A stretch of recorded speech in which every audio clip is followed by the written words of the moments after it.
Four orphaned sisters stand shivering on a Kansas auction platform in 1887, about to be sold like livestock to the highest bidder. Their drunken uncle has gambled away their future, and now a cruel mill owner wants to separate them forever. But when a mysterious, battle-scarred rancher named Gideon Vale steps forward with an impossible bid, everything changes. What he does next will shake the territory to its core. Stay with me until the end of this story, hit that like button, and comment what city you're watching from so I can see how far this journey travels. The wind cut across the livestock platform like a knife through worn cotton, carrying the smell of manure, whiskey, and something worse, desperation. Evelyn Harper stood at the front of the wooden stage, her arms wrapped tight around June's tiny shoulders, feeling the child's body shake against hers. Behind them, Lydia gripped Sadie's hand so hard both their knuckles had gone white. "Lot 17, the auctioneer called out, his voice flat and businesslike, as if he were selling hogs instead of children.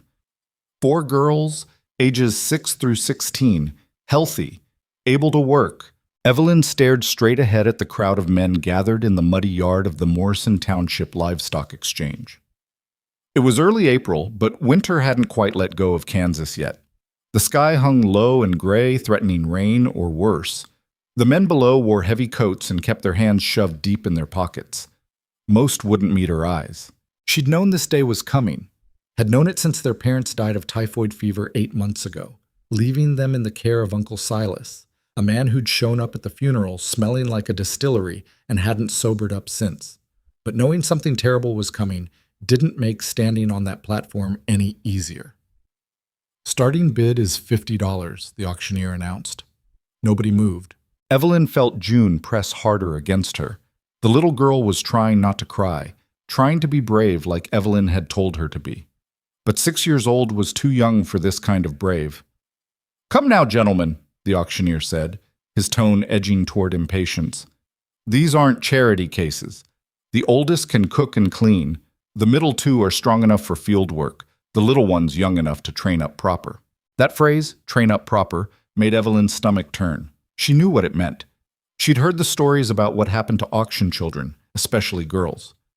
$40, someone finally called, an older man with a tobacco-stained beard. $45, another voice added. The bidding crept upward with all the enthusiasm of a funeral procession. Evelyn kept her chin up, kept her eyes forward, even as every fiber of her being wanted to grab her sisters and run. But there was nowhere to run to.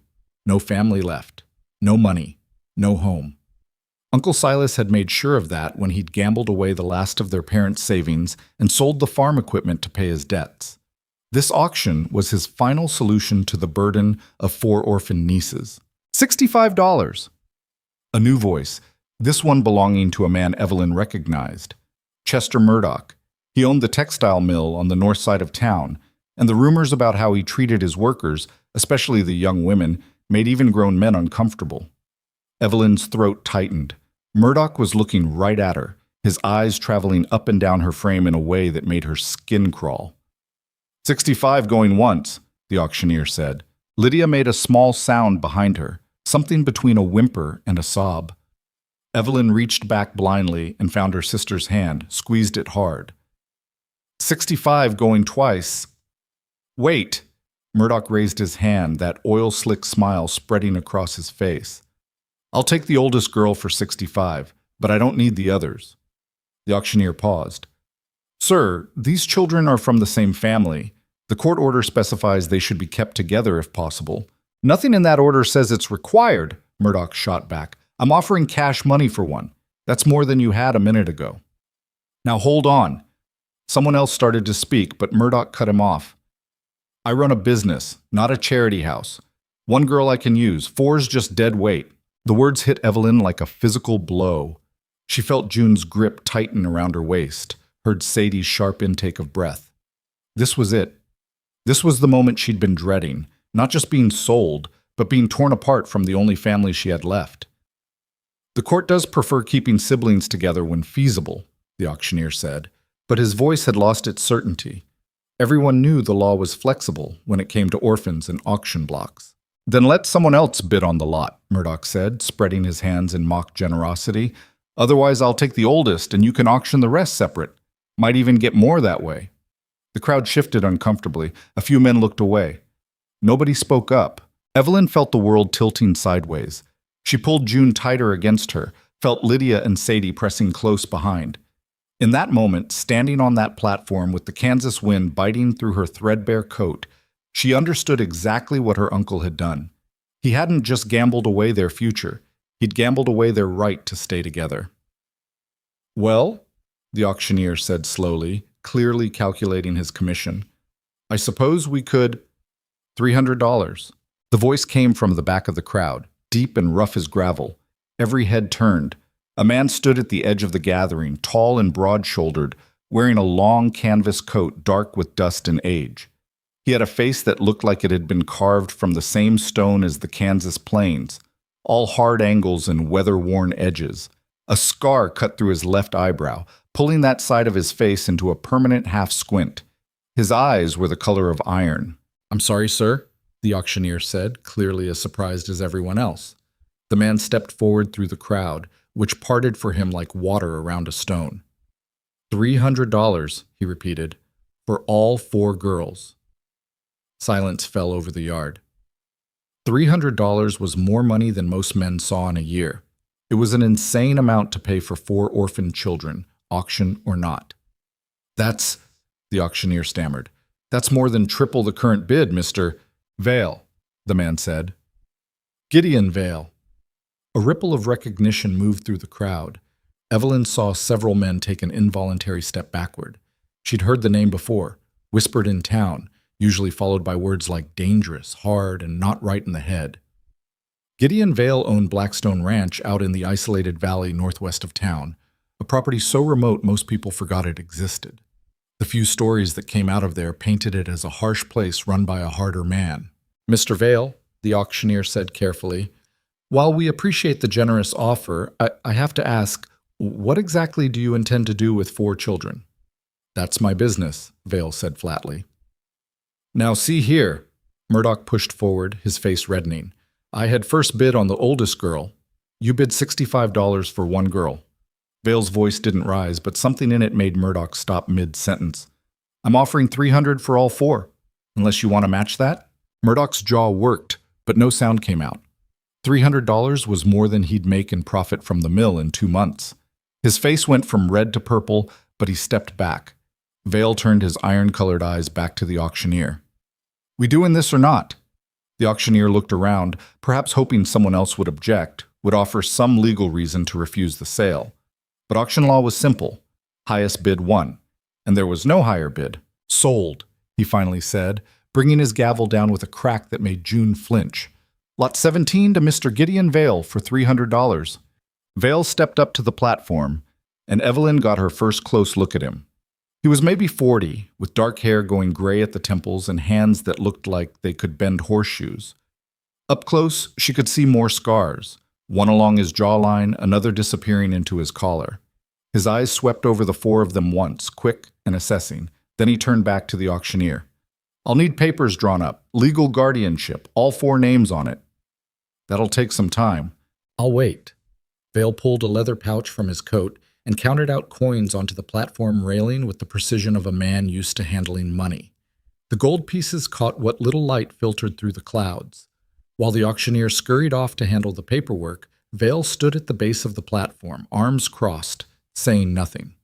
The crowd began to disperse now that the show was over, though Evelyn noticed plenty of backward glances and muttered conversations. "You," Vale said suddenly, looking at Evelyn. "You're the oldest?" She nodded, not trusting her voice. "The others are your sisters?" Another nod. "Any of you sick? Injured?" "No, sir," Evelyn managed. "Pregnant?" Heat flooded her face. "No!" "Had to ask." His expression didn't change. "Can any of you ride?" "Ride what?" "A horse." "No, sir." "Can you read?" "Yes, sir. All of us can. Our mother taught us." Something flickered in his eyes at that. Surprise, maybe, or approval. But it was gone before she could identify it. "Your uncle around?" Evelyn looked toward the tavern across the street, where Uncle Silas had disappeared the moment they'd arrived. "Probably drunk by now, sir." "Figures." Vale's jaw tightened. "When the papers are ready, you'll come with me. Don't make a fuss about it. Don't try to run. Life's going to be hard enough without adding stupid to the list. Understood?" "Yes, sir," Evelyn said, because what else could she say? Vale nodded once and turned away, moving to the edge of the yard where a wagon stood waiting. As soon as he was out of earshot, Lydia leaned forward. "Evelyn," she whispered, her voice shaking. "What just happened?" "I don't know," Evelyn admitted. Her mind was racing, trying to make sense of the last 10 minutes. $300. Legal guardianship papers. A man known across the territory as someone you didn't cross. "I don't know." "Is he going to kill us?" Sadie asked, her voice small. "No," Evelyn said firmly, even though she had no idea if that was true. "No, he's not going to kill us." "Then what's he going to do with us?" Lydia pressed. Evelyn looked across the yard at Gideon Vale, who stood beside his wagon with the same expression he'd worn on the platform, closed off, unreadable, hard as the prairie itself. "I guess we're going to find out," she said. The paperwork took 2 hours. 2 hours of standing on that platform while the wind picked up and the temperature dropped and the first drops of cold rain began to fall. Vale waited by his wagon, unmoving as a fence post, while the auctioneer and a territorial clerk argued over the proper forms for transferring guardianship of auction children. By the time they were finally cleared to leave, June was shivering so hard her teeth chattered. Evelyn had given the little girl her own coat, which meant she was now standing in just a thin dress that had been mended so many times there was more patch than original fabric. "Let's go," Vale said when the clerk finally handed over the signed documents. He folded them into his coat without looking at them and started walking toward the wagon. The 4 sisters followed because there was nothing else to do. Up close, the wagon was built for hard work. Heavy timber frame, iron-reinforced wheels, drawn by 2 massive draft horses that looked like they could pull a house if asked. The bed was empty except for some supplies covered by canvas and a few blankets that had seen better decades. Vale climbed up to the driver's bench and looked back at them. "Get in." They scrambled into the wagon bed. There wasn't much room, so they huddled together, pulling the blankets around themselves even though they smelled like horse and old smoke.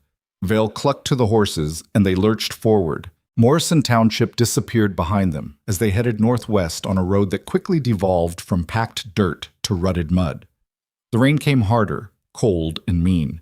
Vale didn't stop, didn't say a word, just kept the horses moving at a steady pace that ate up the miles. Evelyn tried to keep track of where they were going, but after the first hour everything started to look the same. Endless rolling prairie, occasional stands of scrub oak, creek beds running high with spring melt. The only constant was the wind, which never stopped howling across the flatlands. "Where are we going?" Lydia finally asked, having to raise her voice to be heard over the weather. "Blackstone Ranch," Vale said without turning around. "How far is that?" "Far enough." It wasn't much of an answer, but it was all they got. Vale fell back into silence, and eventually the sisters did too. There wasn't much to say anyway.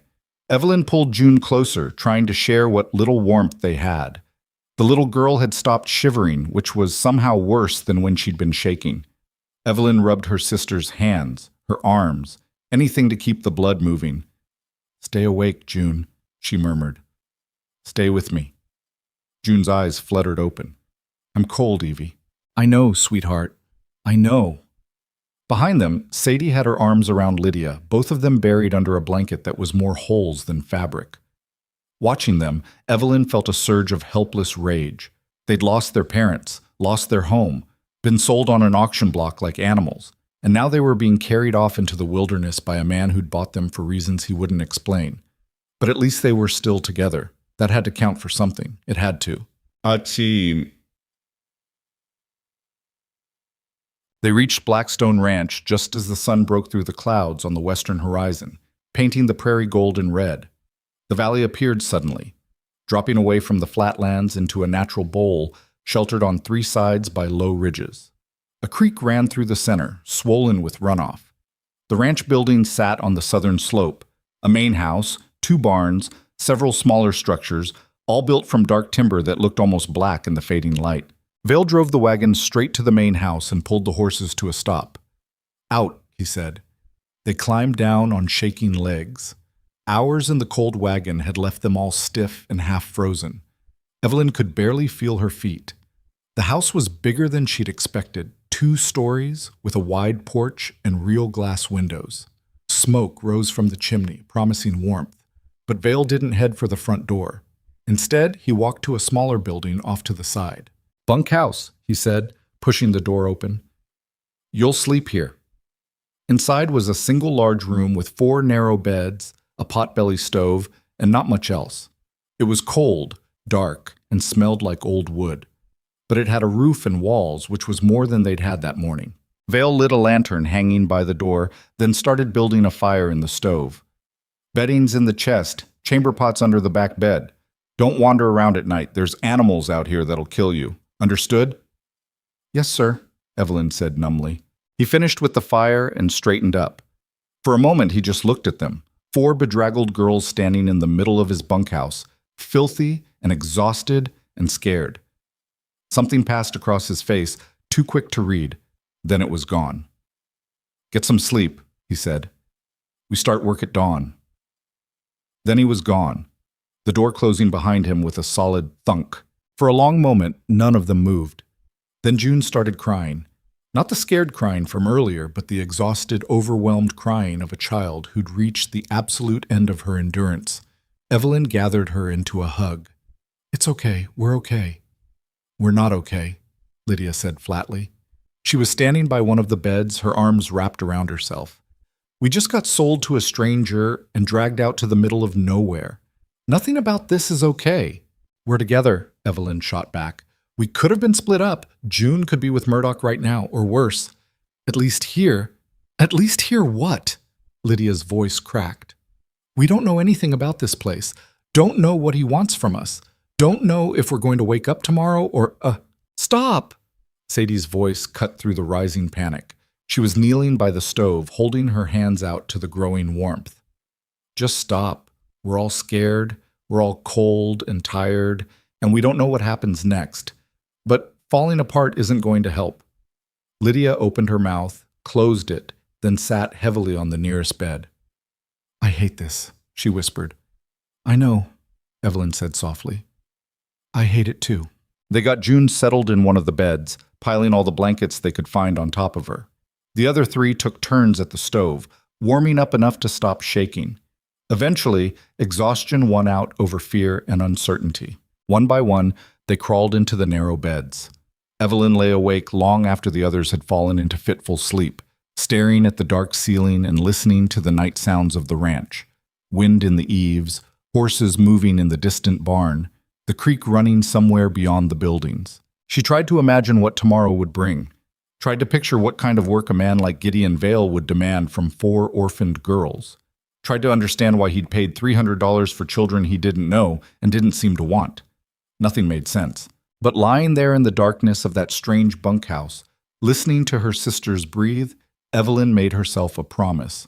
Whatever happened next, whatever Vale wanted from them, she would keep her family together. She would protect June and Lydia and Sadie, no matter what it cost her. They'd survived the auction. They'd survived the long, cold ride to this isolated valley. They'd survive whatever came next. They had to. Outside, the wind picked up again, carrying with it the smell of rain and wood smoke and the vast emptiness of the prairie. Somewhere in the darkness, a coyote howled. The sound was answered by another, then another, until the night was full of wild voices singing to the stars. Evelyn closed her eyes and tried not to think about how far they were from anything resembling civilization. Tried not to think about the hard-eyed man who now owned their legal guardianship. Tried not to think about the word he'd used. Work. Tomorrow, she'd learn what that meant. Tomorrow, she'd see what Gideon Vale really wanted from 4 girls he'd bought at auction. Tomorrow, everything would become clear. But tonight, they were together. They were dry. They were warm. Tonight, that would have to be enough. Dawn came early and brutal. The bunkhouse door slammed open and Vale's voice cut through the darkness like a knife. "Up! Now!" Evelyn jolted awake, her heart hammering. Gray light filtered through the single window. Couldn't be past 5 in the morning. Get dressed and get outside, Vale continued. You've got 5 minutes. The door slammed shut again. They scrambled out of bed, pulling on the same dirty clothes from yesterday because they didn't have anything else. June was still half asleep, stumbling and confused. Evelyn helped her into her shoes while Lydia braided Sadie's hair with shaking fingers. 4 minutes later, they stumbled outside into the cold morning. The sun wasn't up yet, but the eastern sky glowed with the promise of it. Vale stood by the barn, arms crossed, watching them approach. "You're late," he said when they reached him. "You said 5 minutes," Evelyn protested. "I said 5 minutes. That means you should have been out here in 4, ready to work in 5. He turned and started walking toward the barn. "Keep up." Inside the barn, the air was thick with the smell of hay and animals. 6 horses occupied the stalls, big, powerful beasts that eyed the girls with cautious interest.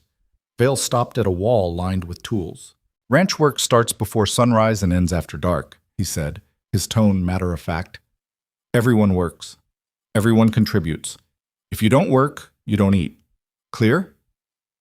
"Yes, sir," Evelyn said, though her stomach had dropped somewhere around her knees. "Good." He pulled down 4 pitchforks, all of them too big for anyone except maybe Evelyn. "The horses need fresh hay. Old hay goes on the muck pile behind the barn. Water troughs need to be filled from the creek. When you're done with the horses, there's firewood that needs splitting and stacking." He handed out the pitchforks. June could barely lift hers. "Sir," Evelyn started, "my youngest sister is only 6. Then she'll learn young." Vale's expression didn't change. "The prairie doesn't care how old you are. Neither does winter. Neither do I. She pulls her weight or she doesn't eat." Anger flared in Evelyn's chest, hot and sudden. "She's a child. So were you once. Bet you learned to work anyway." Vale stepped closer, and Evelyn had to force herself not to back up. "Let me make something clear. This isn't a charity house. This isn't a children's home. This is a working ranch. And if you're going to be here, you're going to work. That's not negotiable." "Then why did you buy us?" The words burst out before Evelyn could stop them. "If you didn't want children, why spend $300 on 4 girls you're just going to work to death?" For the first time, something shifted in Vale's expression. It wasn't anger exactly. It was something colder, something that looked almost like disappointment. "Because nobody else was going to keep you together," he said quietly. "And I know what happens to children who get split up at auction." The anger in Evelyn's chest stuttered, caught off guard. Vale turned away, heading back toward the barn door. "You've got until breakfast to finish the horses. That's 1 hour. After that, we'll see what else you're capable of." He left them standing there in the barn, holding pitchforks and questions they didn't have answers for. "What do we do?" Sadie whispered. Evelyn looked at her sisters, at Lydia's frightened face, at Sadie's uncertain stance, at June's trembling lip. Then she looked at the horses waiting in their stalls, at the work ahead of them, at the impossibly high bar Vale had set. "We work," she said finally. "We show him we're not helpless. We show him we can handle whatever he throws at us." "But June," Lydia started. "Lydia, June can help with the water," Evelyn interrupted. "The creek isn't far. She can use a small bucket. The rest of us will handle the hay." It wasn't a great plan, but it was the only plan they had. They got to work. The next hour was brutal. The hay was heavy and awkward, the pitchforks were too big, and none of them had any idea what they were doing. Evelyn figured it out through trial and error, then tried to teach the others. Lydia caught on quickly. Sadie struggled but kept at it. June hauled water in a bucket that was almost as big as she was, making trip after trip to the creek until her little arms shook with exhaustion. By the time the hour was up, they were all covered in hay, dirt, and sweat. The horses had fresh bedding and full water troughs. It wasn't perfect, but it was done. Vale appeared in the barn doorway exactly 1 hour after he'd left. He walked through the stalls, checking their work with the same expressionless face he'd worn since they met him. Evelyn held her breath, waiting for criticism, for punishment, for whatever harsh judgment he was about to deliver. He stopped in front of them and gave a single nod. "Adequate," he said. "Now come eat." He led them to the main house, through a back door into a kitchen that was bigger than the entire bunkhouse. A large table dominated the center of the room, already set with plates and cups. The smell of bacon and eggs made Evelyn's stomach clench with sudden desperate hunger. "Sit," Vale said. They sat. Vale pulled a pan from the stove and divided its contents among the plates. Eggs, bacon, biscuits, real food, and plenty of it. After days of nothing but stale bread and water, it looked like a feast. "Eat," Vale said, taking a seat at the head of the table. They ate. Evelyn tried to pace herself, tried to maintain some dignity, but hunger won out. Within minutes, her plate was empty. She looked up and found Vale watching her with an unreadable expression. "More?" he asked. She nodded, not trusting her voice. He served them seconds. Thirds for Lydia. June ate until she looked ready to burst, then curled up in her chair with a full belly and heavy eyelids. When the food was finally gone, Vale pushed his empty plate aside and folded his hands on the table. "Here's how this works," he said. "You live on my ranch, you follow my rules. First rule, everyone works. Second rule, no lying. You lie to me, you're done. Third rule, you don't leave the ranch without permission. The prairie's dangerous, and I'm not going to waste time searching for stupid girls who wander off and get themselves killed." He paused, letting that sink in. "In exchange, you get food, shelter, and education." Evelyn's head snapped up. "Education?" "Reading, writing, arithmetic, bookkeeping, anything you need to function in the world." Vale's iron-colored eyes fixed on her. "Your mother taught you to read. That's a start. But it's not enough." "Why?"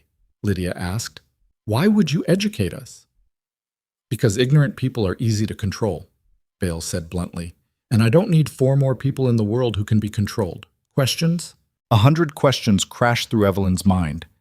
Why did you really buy us? What do you want from us? What happens when we're old enough to leave? But the question that came out was simpler. What do we call you? Something flickered in Vale's eyes. Surprise, maybe. Mr. Vale, or Sir, either works. Not Father? Sadie asked hesitantly. No, Vale said flatly. I'm your legal guardian, not your father. Don't confuse the two. The words were harsh, but Evelyn found herself oddly relieved. She didn't want a replacement father. Didn't want to pretend this hard-eyed stranger was family. Guardian she could handle. Guardian had rules and boundaries. Any other questions? When do we start school?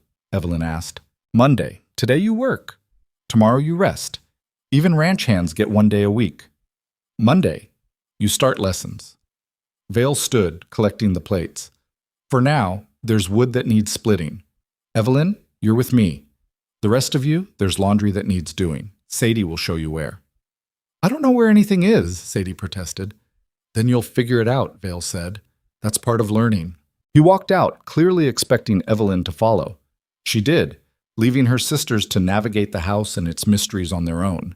The woodpile stood behind the barn, a massive stack of logs waiting to be split. Vale handed her an axe that felt like it weighed 40 pounds. You ever split wood before? He asked. No, sir. Watch. He took a log from the pile, set it on end on a wide stump that served as a chopping block, and brought his own axe down in one smooth motion. The log split cleanly in half. He did it again, and again. Each swing was precise, controlled, efficient. Your turn, he said. Evelyn lifted the axe, positioned a log the way he had, and swung. The blade bounced off the wood and nearly took her foot off. Vale caught her wrist before she could try again. Stop! You're using your arms. You need to use your whole body. He positioned her differently, adjusted her grip. The weight of the axe does the work. You just guide it. Try again. She tried, failed, tried again, failed again. By the 10th attempt, her arms were screaming and she'd managed to split exactly one log. Again, Vale said. She wanted to throw the axe at him, wanted to scream that this was impossible, that she was 16 years old and had never done hard labor in her life, that he was expecting too much too fast. But something in his expression stopped her. He wasn't enjoying this, wasn't taking pleasure in her struggle. He was just waiting, watching, testing. So she tried again, and again, and again. Somewhere around the 20th attempt, something clicked. Her body found the rhythm. The axe came down and the log split, clean and true. Better, Vale said. Keep going. She split wood until her hands blistered, then bled, then blistered again. Vale didn't stop her, didn't offer sympathy or rest, just stood there with his arms crossed, occasionally correcting her form or resetting a difficult log. By the time the sun reached its peak, she'd split maybe a quarter of the pile. Her whole body shook with exhaustion, but she'd done it. She'd learned. Enough, Vale finally said. Go clean up. Lunch in 20 minutes. Evelyn dropped the axe and stared at her hands. They were a mess of blood and splinters and raw skin. She'd never felt anything hurt quite like this. Sir? She said as Vale started to walk away. He turned back. Why did you make me split wood? If you wanted it done, you could have done it yourself in half the time. Vale studied her for a moment. Because you need to know you can do hard things, he said finally. You need to know that when life demands something difficult from you, you can rise to it. That's worth more than split wood. He left her standing there, exhausted and hurting, and somehow, against all logic, understanding exactly what he meant. The days that followed blurred together into an endless cycle of work, food, sleep, repeat. They learned to care for the horses, mend fences, haul water, chop wood, cook meals, clean the house, manage the chickens Vale kept for eggs. Every task was hard. Every task was necessary. Every task pushed them further than they thought they could go. Vale was a harsh teacher, but not a cruel one. He corrected mistakes without anger, demanded excellence without compromise, and never asked them to do anything he wouldn't do himself. He worked alongside them from before dawn until after dark. His presence a constant reminder that laziness wasn't an option. But he also made sure they ate well, made sure they had proper clothes when their old ones wore out, made sure the bunkhouse stayed warm through the cold spring nights. He was true to his word. They worked hard, but they weren't mistreated. On Sundays, they rested. Vale disappeared into town for supplies, leaving them alone on the ranch with strict instructions not to leave the valley. The first Sunday, they spent mostly sleeping. The second, they explored the ranch, discovering the extent of Vale's operation: cattle grazing in the hills, a smokehouse for preserving meat, a root cellar stocked with enough food to last through a siege. The third Sunday, they found the books. Sadie discovered them first, a whole shelf in the main house filled with volumes on everything from animal husbandry to American history to mathematics. Evelyn pulled one down, a worn copy of something called The Principles of Arithmetic, and found Vale's name written inside the front cover in careful script. He reads, Lydia said, sounding surprised. You didn't think what? Evelyn asked. I don't know. He just doesn't seem like the type. But looking at those books, at the careful way they were organized and maintained, Evelyn realized they didn't know anything about Gideon Vale, didn't know where he'd come from, didn't know why he lived alone on an isolated ranch, didn't know what had put those scars on his face and that hard edge in his eyes, didn't know why he'd spent $300 to save 4 girls he'd never met. Monday came, and with it, lessons. They expected Vale to teach them himself. Instead, at 8 in the morning, a wagon rolled into the ranch yard carrying a woman who looked like she'd been carved from the same stone as their guardian. Margaret Hale was somewhere in her 50s, tall and rail-thin, with silver-gray hair pulled back in a severe bun and eyes that could cut glass. She wore a dark traveling dress and carried herself with the kind of rigid posture that suggested she'd been drilled by a military officer. Mr. Vale, she said, stepping down from the wagon without waiting for help. I received your letter. Mrs. Hale, Vale greeted her with a nod. Thank you for coming. I said I would, didn't I? She turned her cutting gaze to the 4 sisters, who'd been summoned from their morning chores to meet this new arrival. These are the girls? They are. Mrs. Hale walked a slow circle around them, examining them like livestock. Evelyn felt her spine straighten automatically under that scrutiny. Names? Evelyn Harper, Evelyn said. These are my sisters, Lydia, Sadie, and June. Harper, Mrs. Hale repeated. Any relation to Robert Harper, used to run the general store in Morrison? Our grandfather, Evelyn said, surprised. Did you know him? Met him once. Sensible man.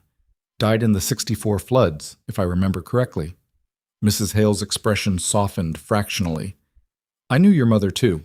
Sarah Mills, before she married. Good woman. Taught school before she had you lot. Something caught in Evelyn's throat. You knew our mother? Long time ago, before the war. Mrs. Hale's tone became brisk again, which means she taught you your letters at least. What else do you know? Reading, writing, basic arithmetic, Evelyn said. Define basic. Addition, subtraction, multiplication tables through 12. Division? Sum. Fractions, decimals, percentages? No, ma'am. Geography, history, science? Not really, ma'am. Mrs. Hale made a disgusted sound. So you can read and do sums. That's not education, girl. That's barely literacy. She turned to Vale. This is worse than you described. Can you fix it? Vale asked. Can I? Mrs. Hale's eyes flashed. Give me 6 months and I'll have them educated better than half the boys at the Territorial Academy. Give me a year and they'll be able to run rings around most men in Kansas. Then they're yours, Vale said simply. Whatever you need. I'll need textbooks, proper writing materials, maps, and a dedicated classroom space. You can use the front room of the main house. I'll need them for 6 hours a day, 5 days a week. Done. And I'll need you to not interfere. If I tell them to study until midnight, they study until midnight. If I tell them to recite the entire Constitution, they recite the entire Constitution. My classroom, my rules. Agreed. Mrs. Hale nodded sharply. Good. Then we start immediately. She fixed Evelyn with a look that could have frozen water. Do you know what education really is, girl?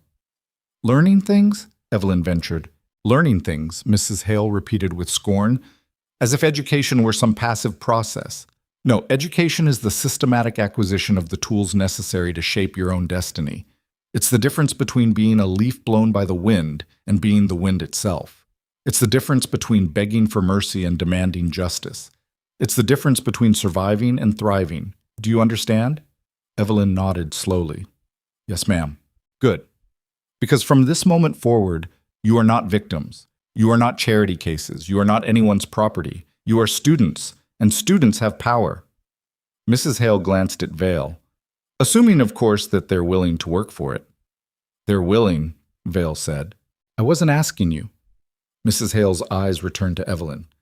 Are you willing to work for it? To push yourself harder than you've ever been pushed? To learn things that will hurt your brain and bruise your pride? To be corrected, criticized, and challenged every single day until you're better than you ever imagined you could be? Evelyn thought about the auction block, thought about Murdoch's oil-slick smile and Uncle Silas's betrayal. Thought about every moment in her life when someone had treated her as less than because she was young or female or poor or powerless. Yes, ma'am, she said firmly. I'm willing. What about the rest of you? Mrs. Hale demanded, looking at Lydia, Sadie, and June. Yes, ma'am, they chorused. Mrs. Hale's face remained stern, but something in her eyes shifted. Approval, maybe, or recognition. Then let's begin, she said. Mr. Vale, if you'll show me to the classroom. Vale led her toward the house. The sisters followed, exchanging uncertain glances. They'd thought the hard part was over. They'd thought learning to split wood and haul water and survive the physical demands of ranch life was the real challenge. They had no idea.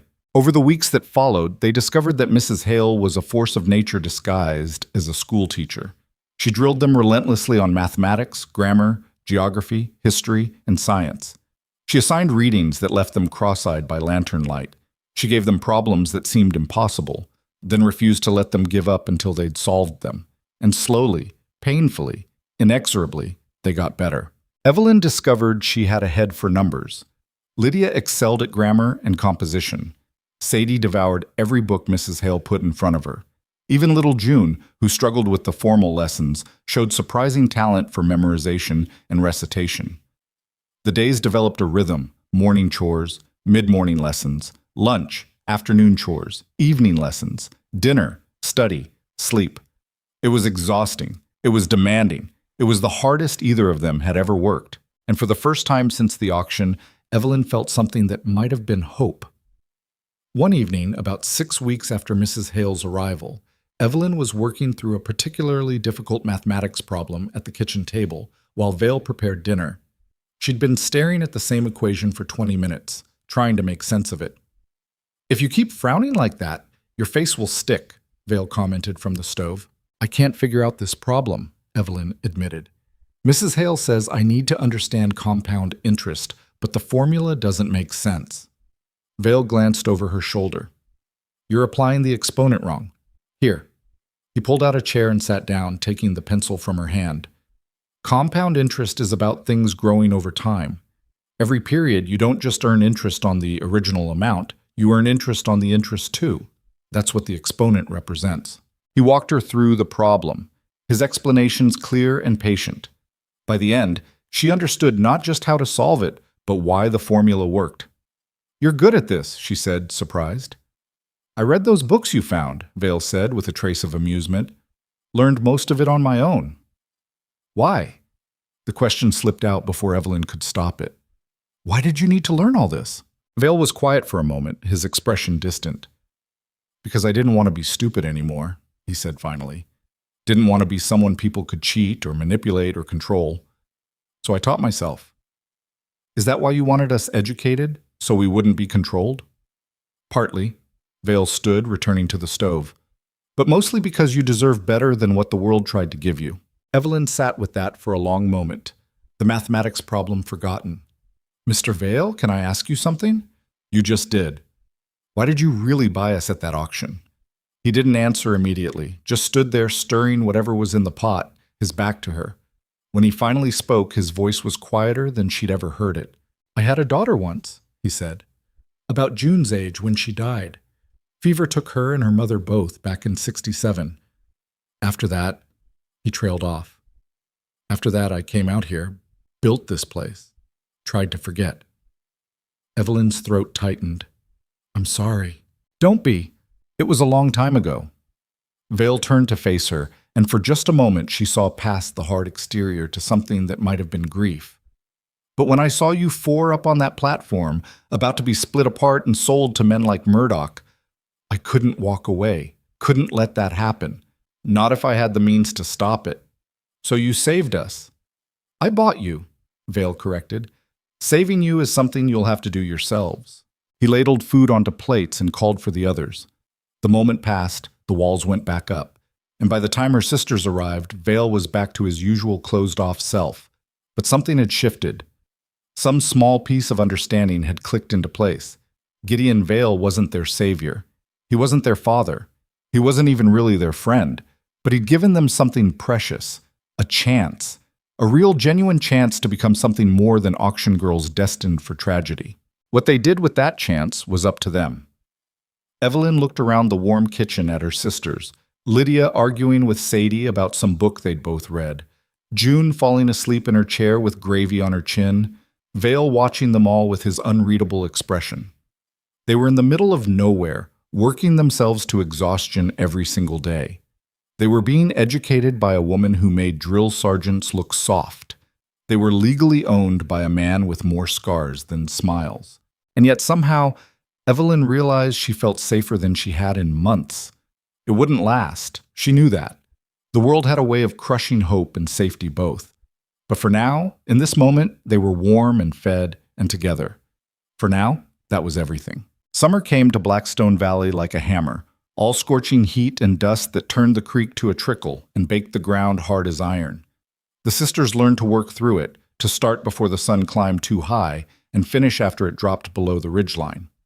They learned which tasks could wait for cooler hours and which had to be done regardless of the temperature. They also learned that Mrs. Hale's definition of education went far beyond books. "Mathematics is useless if you can't apply it," she announced one sweltering morning in late June. She stood in the kitchen holding a ledger that looked like it had survived a war. "Mr. Vale keeps the ranch accounts. This month, you're going to learn how." Vale looked up from his coffee. "Margaret—" "Don't Margaret me, Gideon. These girls need to understand how money works, how businesses operate, how to spot when someone's trying to cheat them." She dropped the ledger on the table in front of Evelyn with a heavy thunk. "Start with last month's entries. Tell me what they spent on feed, what they earned from the cattle sale in Topeka, and whether they turned a profit." Evelyn opened the ledger and immediately wanted to close it again.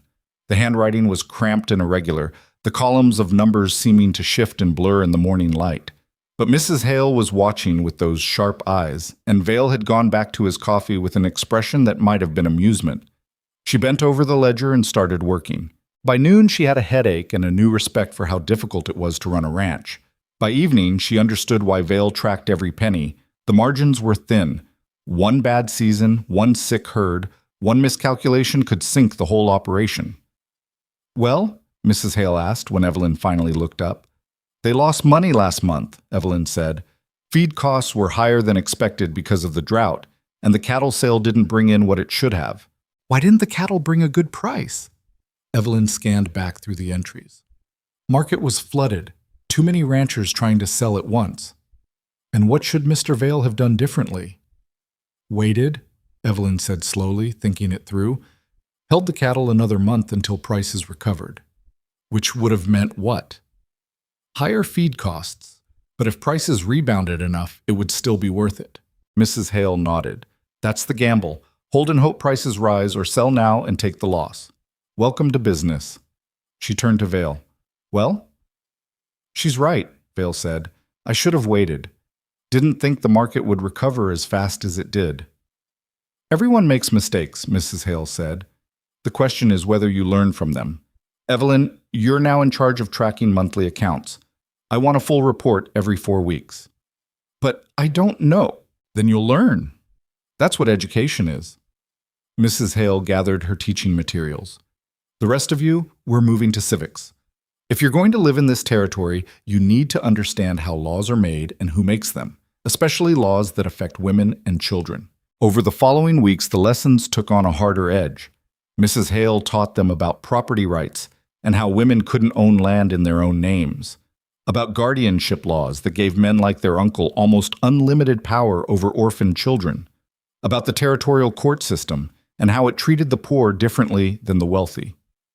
Why are you teaching us this? Lydia asked one day, frustration evident in her voice.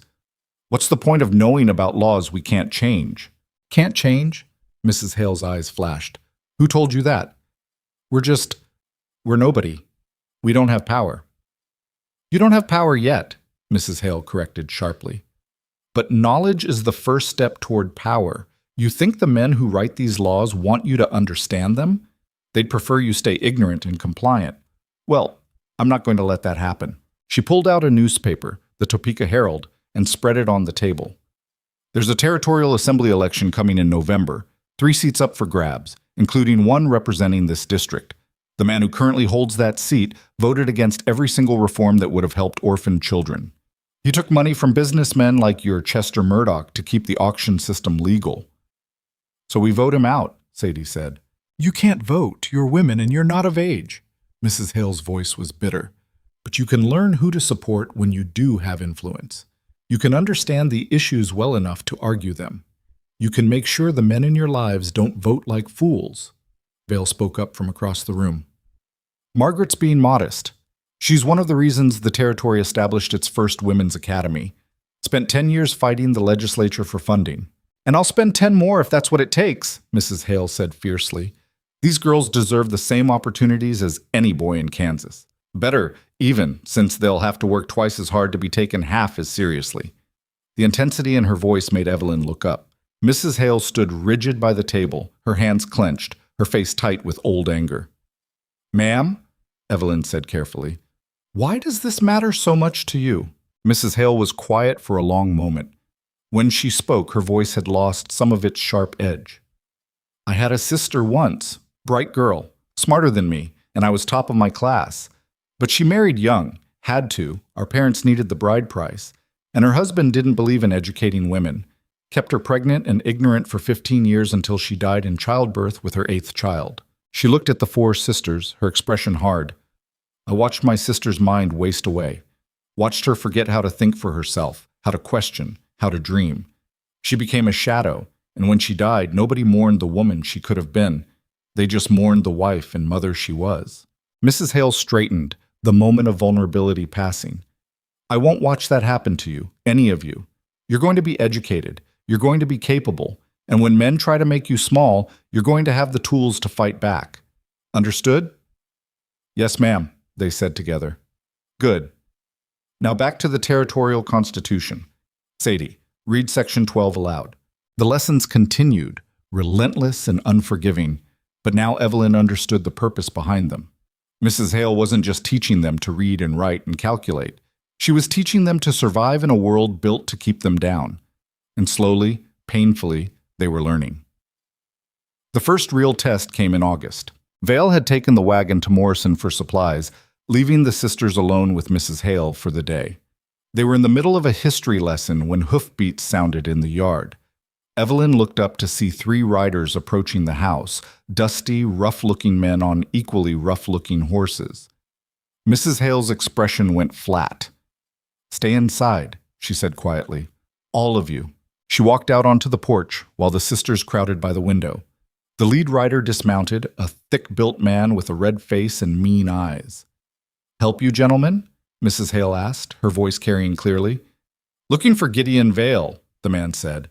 "Mr. Vale is in town. Won't be back until evening." "That's so." The man spat tobacco juice into the dirt. "Heard he's got himself some auction girls out here. That true?" "Mr. Vale's business is his own."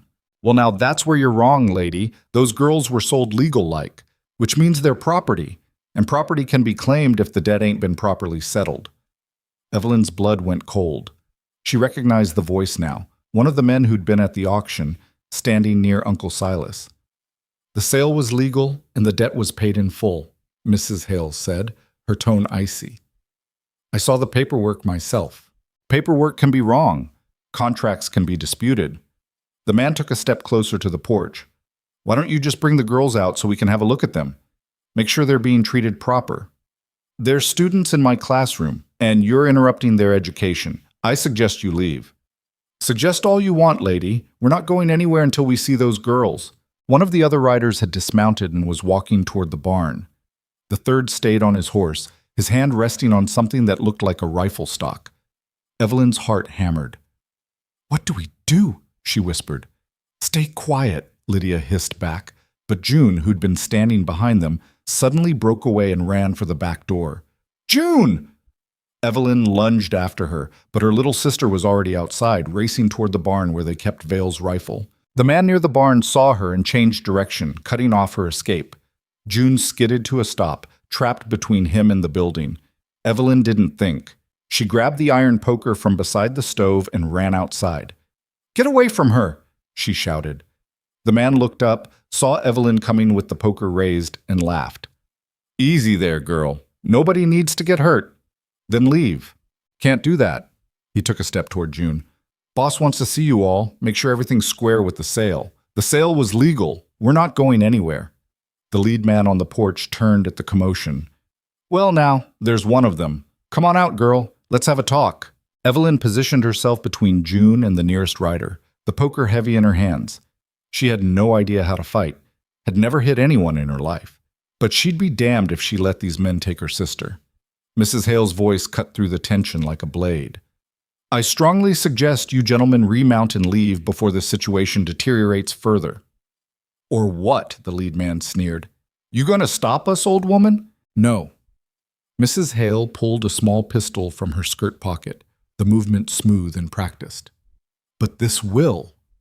The yard went very still.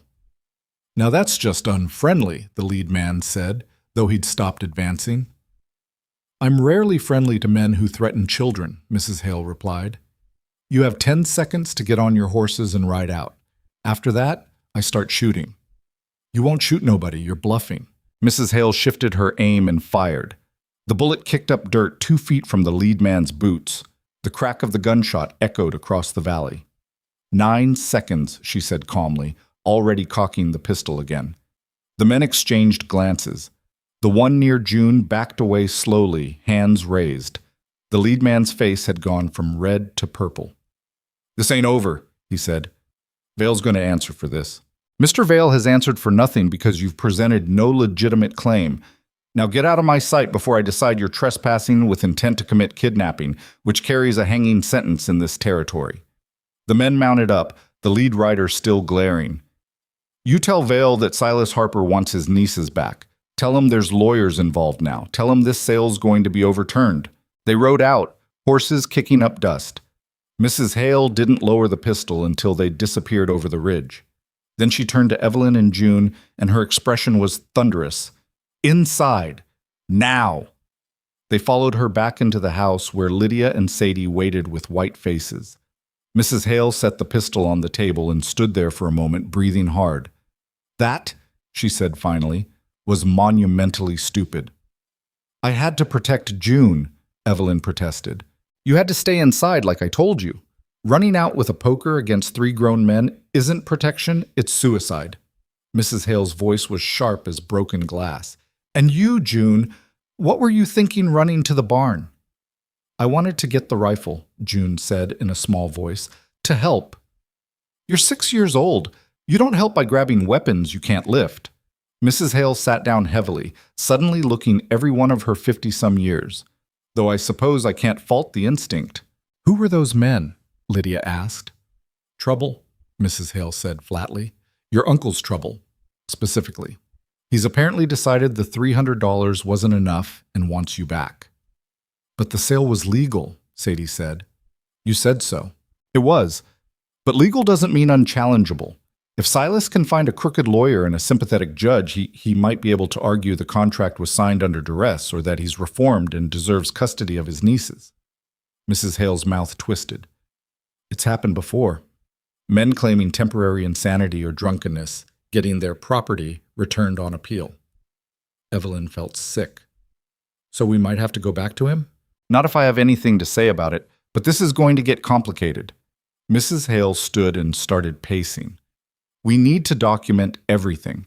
Build a case that you're better off here than you ever would be with Silas. We need testimony from people who knew him, knew your parents, can speak to his character and fitness as a guardian. Will that be enough? Evelyn asked. I don't know, Mrs. Hale admitted. The law favors blood relations, even terrible ones. We're going to have to fight hard and smart. She stopped pacing and looked at them. Which means your education just became even more critical. If this goes to court, you're going to have to testify. You're going to have to stand before a judge and explain why you should stay here instead of returning to your uncle. Can you do that? Evelyn thought about the auction platform, about Uncle Silas's drunken sneer, about Murdoch's oily smile and the way those men had looked at June in the yard. Yes, she said, we can do that. Then we start preparing today. Mrs. Hale gathered her teaching materials with renewed purpose. We're going to turn you 4 into the most articulate, educated, capable young women in Kansas Territory. And when that judge asks you where you belong, you're going to tell him exactly why staying here is your right, not your privilege. Vale returned that evening to find them deep in a new kind of lesson. How to speak clearly under pressure. How to answer hostile questions. How to present yourself with confidence in formal settings. He listened to Mrs. Hale's account of the day's events with an expression that grew progressively darker. They threatened you, he said when she finished. They tried to intimidate us, Mrs. Hale corrected. There's a difference. Not to me. Vale's voice was quiet and cold. Silas Harper wants a fight. He's going to get one. Gideon, don't do anything rash. I'm going to do what's necessary. He looked at the 4 sisters. Nobody's taking you anywhere. I don't care what lawyers Silas digs up or what judges he bribes. You're staying here. That's final. The certainty in his voice should have been comforting, but Evelyn had learned enough about the law to know that certainty didn't matter when you were fighting the system itself. The weeks that followed had a desperate edge to them. Mrs. Hale pushed harder than ever, drilling them on everything from proper diction to territorial history. Vale hired a lawyer from Topeka, a sharp-eyed woman named Caroline Marsh, who specialized in guardianship cases, and she began building their defense. Your uncle's claiming he was coerced into the sale, Marsh explained during her first visit to the ranch. Says he was drunk and grieving and didn't understand what he was signing. He's also claiming Mr. Vale took advantage of his impaired state to acquire you girls for immoral purposes. That's a lie, Evelyn said hotly. Of course it's a lie, but lies can win cases if they're told well enough. Marsh spread papers across the kitchen table. We need to prove 3 things. First, that the sale was legal and conducted properly. Second, that your uncle is unfit to care for you. Third, that you're better off here than anywhere else. How do we prove that? Lydia asked. Documentation, witnesses, and your testimony. Marsh looked at each of them in turn. The judge is going to ask you questions, hard questions, about your life before the sale, about your life now, about what you want. Are you prepared for that? Yes, Evelyn said, and meant it. They worked with Marsh for hours, practicing answers, learning to stay calm under questioning, understanding what the opposing lawyer might try to make them say. It was exhausting and frightening and necessary. Meanwhile, word of the dispute spread across the territory. People took sides. Some supported Vale, respected his right to the legal purchase and his treatment of the girls. Others sided with Silas, arguing that blood should trump business transactions, especially when children were involved. The territorial newspaper picked up the story, running editorials on both sides. One particularly vicious piece accused Vale of running a degraded establishment and exploiting orphaned girls for labor. Another defended him as a man providing education and opportunity to children who would have otherwise been doomed to poverty. The attention was suffocating. Everywhere they went in town, which was rarely but occasionally necessary, people stared and whispered. Some were sympathetic. Others looked at them with suspicion or pity or worse. "I hate this," Sadie said one evening after a particularly difficult trip to Morrison for supplies. They'd endured stares, whispers, and one woman who'd crossed the street to avoid them. "I hate everyone knowing our business." "Then use it," Mrs. Hale said sharply. "Let them see you're not victims. Walk with your heads up. Speak clearly when spoken to. Show them you're educated, capable, strong. Make them question their assumptions. And if they don't, then they're fools, and fools' opinions don't matter." But it did matter. It mattered when the Territorial Assembly representative came to the ranch to inspect the living conditions and asked intrusive questions about their sleeping arrangements and relationships with Vale. It mattered when the local minister, a man they'd never met, published a sermon condemning the corruption of innocent souls by frontier lawlessness. It mattered when June came back from a rare visit to town in tears because another child had called her the auction girl. Through it all, Vale remained grimly determined. He reinforced the ranch's legal standing, gathered character witnesses, and prepared for the court battle he knew was coming. "It'll go to hearing next month," Marsh told them in early October. "Territorial court in Topeka. The judge is Benjamin Crawford. He's fair mostly, but he's also traditional. He's not going to like the idea of 4 girls living on a bachelor's ranch, no matter how respectable the circumstances." "What can we do?" Evelyn asked. "Be yourselves. Be honest. And be prepared for the fight of your lives."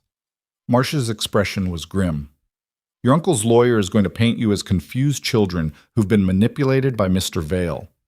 Our job is to show that you're intelligent young women making informed choices about your own future. We're minors," Lydia pointed out. "We don't have legal standing to choose. Technically, no, but judges are human. If they believe you're better off here, they can rule in your favor despite your uncle's blood claim." Marsh gathered her papers. "Practice your testimony, stay calm under pressure, and whatever you do, don't let them make you cry." "Why not?" June asked. "Because tears make you look weak and manipulated. We need you to look strong." That night, lying in her bed in the bunkhouse, Evelyn stared at the ceiling and tried to imagine standing before a judge and defending her right to stay at Blackstone Ranch. Tried to imagine finding the words to explain that this harsh, demanding place had become more of a home than anywhere she'd lived with her uncle. "You awake?" Lydia's voice came from the next bed. "Yeah. Are we going to win this?" Evelyn wanted to say yes, wanted to promise that everything would work out, but she'd learned too much about the law, about power, about how the world really worked. "I don't know," she admitted, "but we're going to fight like hell." "What if we lose? What if they make us go back to Uncle Silas?" "Then we run. We disappear into the territory, and we don't stop until we're somewhere he can't find us." Vale wouldn't let us run. It would make him look guilty. "I don't care what it makes him look like. I'm not going back to that man. None of us are." Silence fell. Then Sadie's voice, soft in the darkness. "I'm scared." "Me too," Evelyn admitted.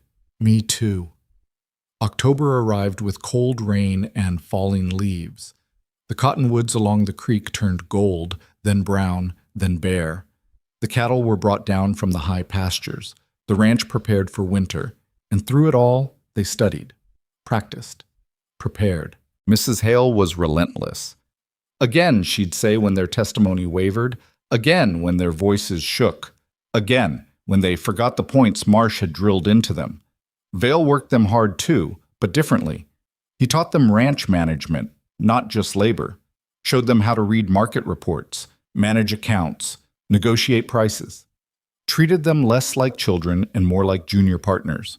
"Why are you teaching us this?" Evelyn asked one evening while reviewing the quarterly finances. "Because if you have to testify that you're learning valuable skills here, I want it to be true." Vale said, and because you should know how to run a business, regardless of what happens in court. You really think we might lose? It wasn't a question. Vale didn't insult her by denying it. I think the law is unpredictable, and judges are human, he said. I think your uncle's a bastard who won't give up easily. I think we're in for a hard fight. He looked at her directly. But I also think you four are strong enough to handle whatever comes. You've already survived worse than most people face in a lifetime. That doesn't mean we'll survive this. No, Vale agreed. It doesn't. But it means you know how to fight, and sometimes that's enough. The hearing was scheduled for November 3rd. As the date approached, the tension on the ranch became almost unbearable. Mrs. Hale snapped at mistakes. Vale grew quieter and more distant. Even Marsh seemed worried, though she tried to hide it. There's something you should know, she told them during her final visit before the hearing. Your uncle's lawyer is claiming he's reformed. Says he's been sober for 3 months and has steady work. He's even got a minister willing to testify to his good character. That's impossible, Evelyn said. Uncle Silas has never been sober for 3 days, much less 3 months. Probably true. But he's playing the role and playing it well. The narrative he's pushing is that he made a terrible mistake while grieving, but he's changed now and wants to make amends by caring for his deceased brother's children. It's all lies. Lies that sound good to people who don't know him, Marsh said grimly, which is why your testimony is so critical. You're the ones who know the truth. You're the ones who can expose him. The night before they were scheduled to leave for Topeka, Evelyn couldn't sleep. She got up and walked outside, needing air and space and something other than the walls of the bunkhouse closing in. Vale was standing by the corral, watching the horses. He didn't turn when she approached. Can't sleep either? He asked. No. They stood in silence for a while, listening to the night sounds of the ranch. Finally, Evelyn spoke. What happens if we lose? What happens to you? I'll manage. That's not an answer. Vale was quiet for a long moment. If the court rules against us, I lose the guardianship and probably face charges for unlawful retention of minors.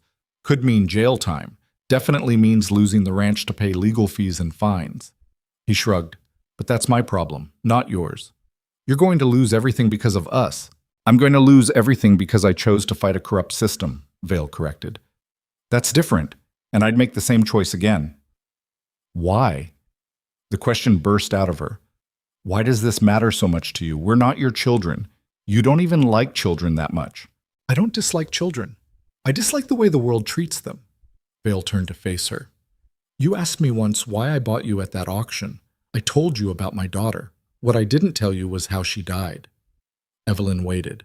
There was a fever going through the county. We were isolated out here, thought we were safe. But a traveling merchant came through, sick and desperate, and my wife, Anna, she had a soft heart. She took him in, nursed him. Vale's voice was flat, recounting facts.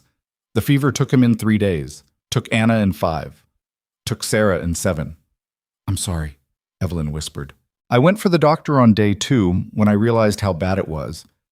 But the doctor wouldn't come, said it was too dangerous, too far, not worth the risk for a ranch family way out in Blackstone Valley. Vale's jaw tightened. I offered him money, offered him everything I had. He still wouldn't come. So I watched my family die because we weren't important enough to save. He looked back at the horses.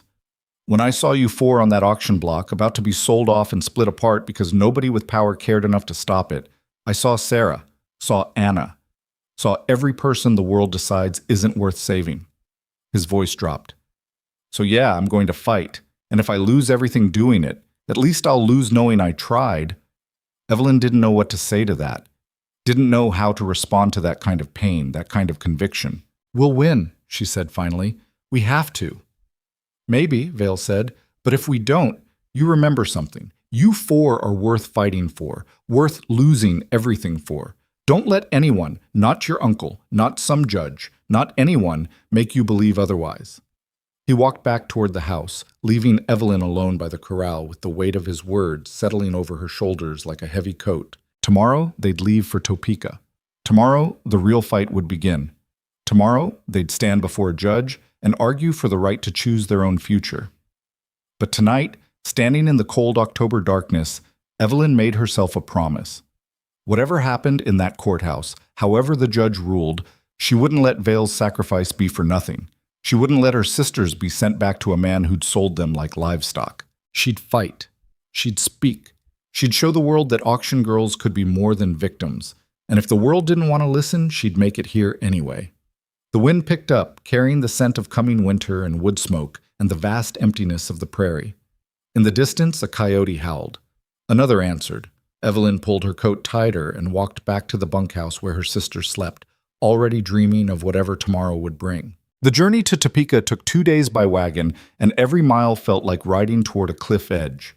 They left Blackstone Ranch before dawn on November 1st.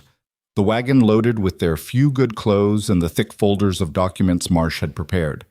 Mrs. Hale came with them, her jaw set and her small pistol tucked somewhere in her skirts where Evelyn suspected it always lived. The territorial capital appeared on the horizon late on the second day. A sprawling collection of buildings that seemed impossibly large after months of isolation in Blackstone Valley. The streets were packed with wagons, horses, and people moving with the kind of purposeful urgency that came from having somewhere important to be. The noise alone was overwhelming. Vale secured rooms at a boarding house on the edge of town. 2 rooms, one for the sisters and Mrs. Hale, one for himself. The accommodations were plain but clean, which was all they needed. Marsh met them there within the hour, carrying more papers and wearing an expression that made Evelyn's stomach tighten. "There's been a development," she said without preamble. "Your uncle showed up at the courthouse this morning with 6 witnesses prepared to testify to his reformed character. 6. Including a territorial assembly candidate and 2 businessmen from Morrison." "How did he afford that?" Vale asked. "Someone's backing him. Someone with money and influence." Marsh set her papers on the small table. "My guess is Murdoch. He's still angry about losing the bid on Evelyn, and he has enough pull in Morrison to rally support." "So we're not just fighting Silas," Evelyn said slowly. "We're fighting everyone who has an interest in keeping the auction system legal." "Exactly." Marsh looked at the 4 sisters with something like admiration mixed with worry. "This case has become bigger than one man wanting his nieces back. It's become a referendum on child auctions across the territory. If you win, it strengthens the reform movement. If you lose, it validates the system." "No pressure," Lydia muttered. "Actually, all the pressure," Marsh said bluntly. "But you can handle it. I've seen you practice. You're ready." Evelyn didn't feel ready. She felt like she was about to walk into a fight she didn't know how to win, armed with nothing but words and the desperate hope that truth mattered more than money. They spent that evening reviewing testimony one more time. Marsh fired questions at them. Hostile, probing questions designed to rattle them. Where did they sleep? Who cooked their meals? What did Vale expect from them in exchange for shelter? Had he ever touched them inappropriately? Had they been prevented from leaving? Were they being coached on what to say? "That last one's important," Marsh said. "The opposition is going to claim Vale has manipulated you into supporting him. You need to make it clear that your testimony is your own choice, your own words." "It is our choice," Evelyn said firmly. "I know that. You know that. But the judge needs to believe it too." Marsh gathered her papers. "Get some sleep. Tomorrow we show Topeka that auction girls aren't victims to be pitied. They're fighters to be reckoned with." Sleep didn't come easily. Evelyn lay awake, listening to her sisters breathe in the darkness of the boarding house room, thinking about everything that could go wrong. About standing before a judge and having her words twisted. About watching Vale lose everything because he'd tried to help them. About being sent back to Uncle Silas after everything they'd survived.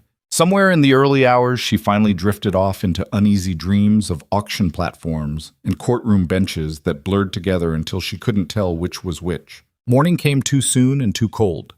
They dressed in their best clothes, dresses Mrs. Hale had made for them, simple but well-constructed, designed to make them look respectable without appearing like they were trying too hard. Vale wore a dark suit that looked uncomfortable on his broad frame. Even Mrs. Hale had abandoned her usual severe style for something slightly softer. "Remember," Marsh said as they walked toward the courthouse, "speak clearly. Look at the judge when you answer, not at your uncle's lawyer. Don't let them make you angry. Anger makes you look unstable." The territorial courthouse was an imposing building of red brick and white columns, designed to intimidate anyone who approached it. Inside, the halls echoed with footsteps and low voices. People stared as they passed. Word of the hearing had spread, and it seemed like half of Topeka wanted to watch. The The courtroom itself was smaller than Evelyn expected, but no less intimidating. Dark wood paneling, high windows, rows of benches packed with spectators. At the front sat Judge Benjamin Crawford, a gray-haired man with sharp eyes and a mouth that looked like it rarely smiled. To one side sat the clerk and court recorder.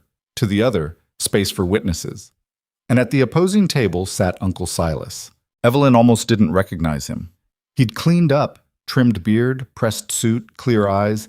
He looked like a respectable citizen instead of the perpetually drunk wastrel she remembered. The transformation was so complete it was almost convincing. Almost. But Evelyn saw the way his hands shook slightly when he thought no one was looking.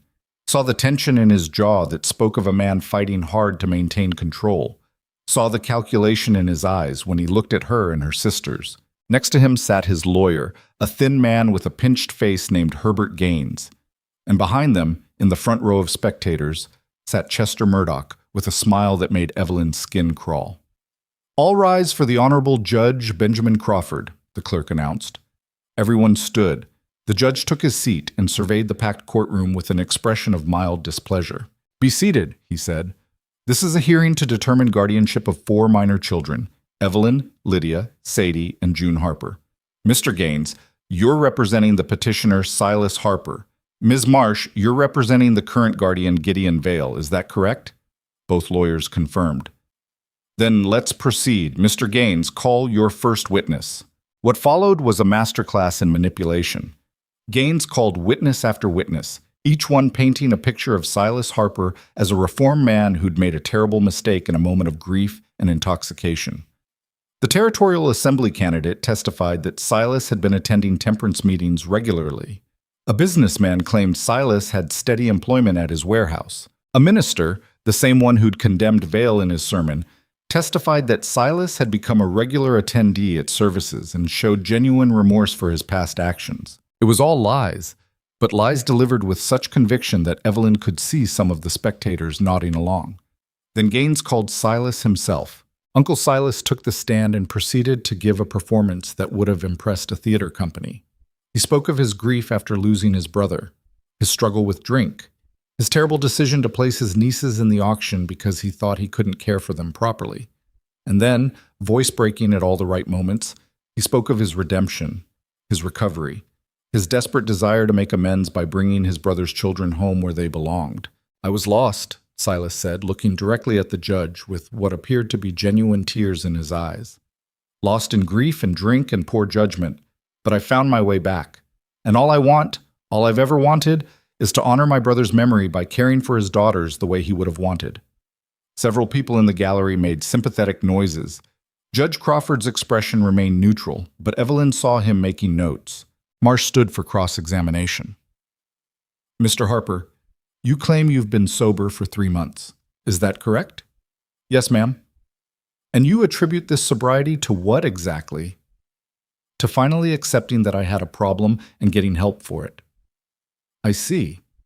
And during the time you had guardianship of your nieces, how would you characterize your drinking?" Silas had the grace to look ashamed.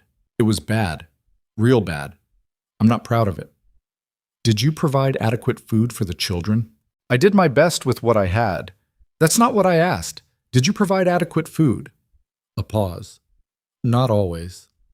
"Did you ever strike any of the children?" "I may have disciplined them when they misbehaved."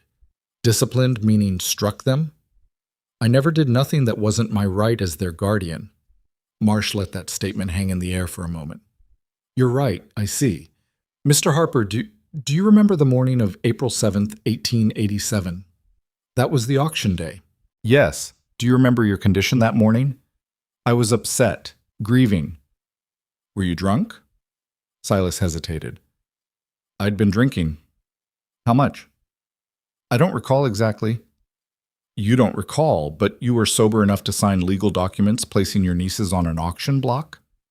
"I was told it was the right thing to do, that I couldn't care for them proper." "Who told you that?" Another hesitation. "The auction house manager said families sometimes couldn't keep all their children, that it was legal and normal." "So you were persuaded to sell your brother's children because it was normal?" Marsh's voice dripped skepticism. And the money you received from the sale, $300, what did you do with that? I paid debts. Gambling debts? Some of them. All of them, actually, according to the records we obtained from Morrison Township. You paid off your tab at 3 different saloons and settled debts with 2 card houses. Marsh moved closer to the witness stand. You gambled away your niece's inheritance, gambled away the farm equipment, then sold the children themselves to pay for your vices. Is that an accurate summary? I was sick. Alcoholism is a sickness. A sickness you claim to have overcome in just 3 months, despite years of chronic abuse. Marsh shook her head. One more question, Mr. Harper. If you're awarded guardianship today, what are your plans for the children? To bring them home, give them a proper family life. Where is home? I've got a room in Morrison. Small right now, but I'll get something bigger. 1 room, for you and 4 children, including a 6-year-old. Marsh's tone made it clear what she thought of that plan. And how will you support them? I've got work at Murdoch's warehouse. Ah, yes, Mr. Murdoch. He's here today, I notice, sitting right behind you. Marsh glanced toward the spectator section. The same Mr. Murdoch who bid on your eldest niece at the auction and was outbid by Mr. Vale. Interesting coincidence. Objection, Gaines stood. Miss Marsh is implying conspiracy without evidence. Sustained, Judge Crawford said. Ms. Marsh, stick to relevant questions. My apologies, Your Honor. Marsh turned back to Silas. No further questions for this witness. Silas stepped down, and Evelyn could see the relief on his face. He'd survived cross-examination without completely falling apart. The performance had held. But Marsh wasn't done. She called her own witnesses, the auction house manager who confirmed Silas had been visibly intoxicated and had to be supported by 2 men while signing papers. The owner of one of the Morrison saloons who testified that Silas had been a regular customer, often too drunk to walk, and hadn't shown up in exactly 11 days, not 3 months. A former neighbor who described the conditions the girls had lived in under Silas's care. Inadequate food, no supervision, the oldest child doing all the work while Silas drank himself unconscious. Each witness chipped away at the image Gaines had carefully constructed. By the time Marsh called Vale to the stand, the courtroom mood had shifted. Vale's testimony was brief and factual. He explained his reasons for bidding on the children. He'd seen they were about to be split apart and knew what that meant. He described the conditions at Blackstone Ranch, the work expected of the girls, the education they received. He presented the ledgers showing exactly how much had been spent on their care, their clothes, their schooling. Mr. Vale, Gaines said during cross-examination, his tone snide, you're an unmarried man living alone on an isolated ranch. Don't you think it's inappropriate for 4 young girls to be living in such circumstances? Mrs. Hale lives on the ranch 3 days a week and supervises their education and living arrangements, Vale replied evenly. The girls sleep in a separate building. I've never been alone with any of them in a situation that could be considered inappropriate. Still, the appearance is that I provide them with shelter, food, education, and safety. If you're suggesting something else, say it directly instead of hiding behind insinuation. Gaines's face reddened.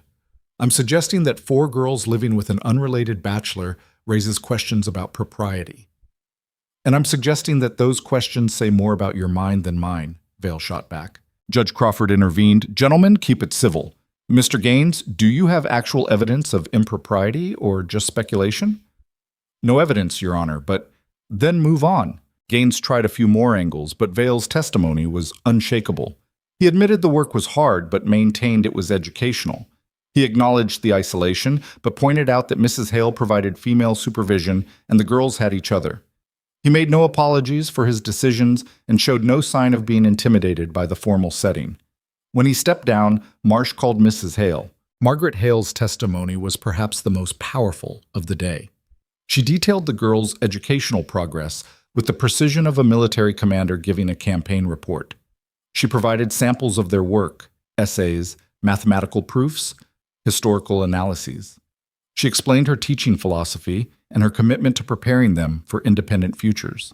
These girls have learned more in 6 months under my instruction than most children learn in 3 years of regular schooling, she stated flatly. They can read at an advanced level, write coherently, manage accounts, understand basic law and civics, and think critically. That's not exploitation, that's empowerment. Gaines tried to shake her, but Mrs. Hale was unmovable. She had answers for everything, delivered with the kind of cold authority that made even the judge sit up straighter. "Mrs. Hale," Gaines finally said, clearly frustrated, "isn't it true that you have a personal bias in this case? That you've advocated for the abolition of child auctions and therefore have a political interest in this outcome?" "I advocate for the abolition of child auctions because child auctions are morally abhorrent," Mrs. Hale replied without hesitation. "But my political views don't change the facts. These girls are thriving under Mr. Vale's guardianship. They were suffering under Mr. Harper's. No amount of Reformation theater changes that reality." "Reformation theater," Gaines repeated. "You're accusing my client of performing? I'm stating the obvious. Your client has been sober for 11 days, not 3 months. He has 1 room and a warehouse job that pays barely enough to support himself, much less 4 children.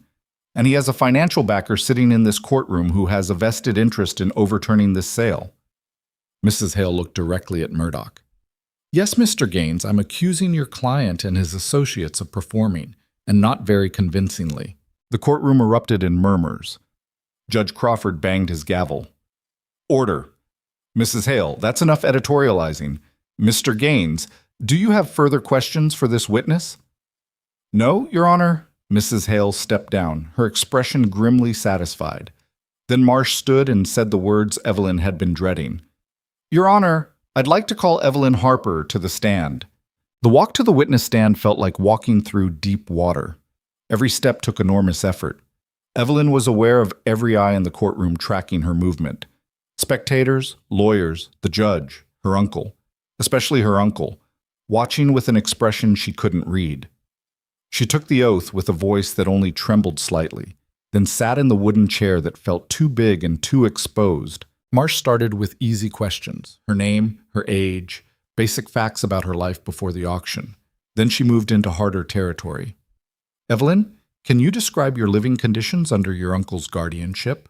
Evelyn took a breath. "We didn't have enough food most days.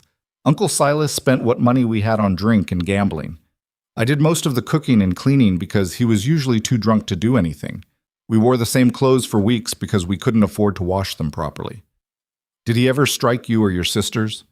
"Yes, when he was drunk and angry, which was most of the time." "What happened the day of the auction?" This was the hard part. Evelyn forced herself to meet the judge's eyes. "Uncle Silas woke us before dawn and told us to dress in our best clothes. He didn't explain why. When we got to the livestock exchange, he took us straight to the auction platform and told us to stand there and be quiet." "Did you understand what was happening?" "Not at first. Then the auctioneer started calling us a lot number, and I realized he was selling us." "How did that make you feel?" "Terrified, humiliated, like we were animals instead of people." Marsh nodded. "What did you think when Mr. Vale bid on you?" "I didn't know what to think. He was a stranger. But when Mr. Murdoch tried to buy just me and split us apart, and Mr. Vale bid enough to keep us together, I started to hope that maybe he wasn't like the others." "And has that hope been confirmed?" Evelyn looked at Vale, sitting at the defense table with the same unreadable expression he always wore. "Yes. Mr. Vale works us hard, but he's never been cruel. He makes sure we eat well, that we're warm, that we're safe. And he arranged for Mrs. Hale to educate us. He's given us things our uncle never did: security, knowledge, a future." "Do you want to return to your uncle's guardianship?" "No." The word came out sharp and clear. "No, I don't." "Why not?" "Because he sold us once already. Because he's never shown any indication that he cares about us beyond what we represent, children he could profit from, either by selling us or by collecting sympathy for taking us back." Evelyn kept her voice steady. "Because I don't trust him, and because going back to him means giving up everything we've built at Blackstone Ranch." Marsh nodded. "No further questions, Your Honor."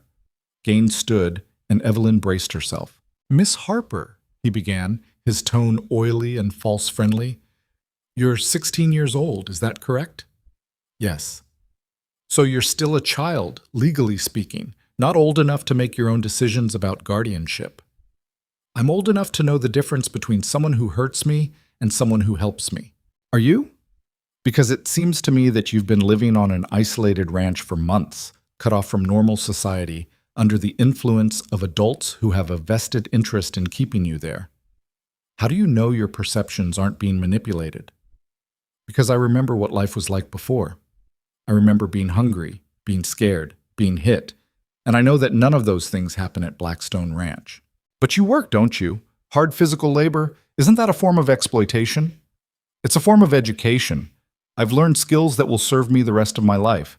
I can manage accounts, run a household, understand business. That's not exploitation, that's preparation. Gaines shifted tactics. Miss Harper, has Mr. Vale ever behaved inappropriately toward you or your sisters? No. Never touched you in a way that made you uncomfortable? Never. Never entered your sleeping quarters uninvited? Never. And yet you expect this court to believe that an unmarried man took in 4 girls out of pure altruism, with no ulterior motive whatsoever. Evelyn felt anger rising, but remembered Marsh's warning. Stay calm. I expect this court to look at the evidence. Mr. Vale paid $300 for our guardianship. He's spent significantly more than that on our care and education. He's provided documentation of every expense. If he had ulterior motives, he's done a terrible job of profiting from them. Perhaps his profits aren't financial. Then say what you mean instead of implying it. Gaines's eyes narrowed. I mean that a man doesn't spend that much money on children unless he expects something in return. You're right, Evelyn said coldly. He expects us to work hard, learn, and become capable adults. If that's exploitation, then every parent and teacher in Kansas is guilty of the same thing.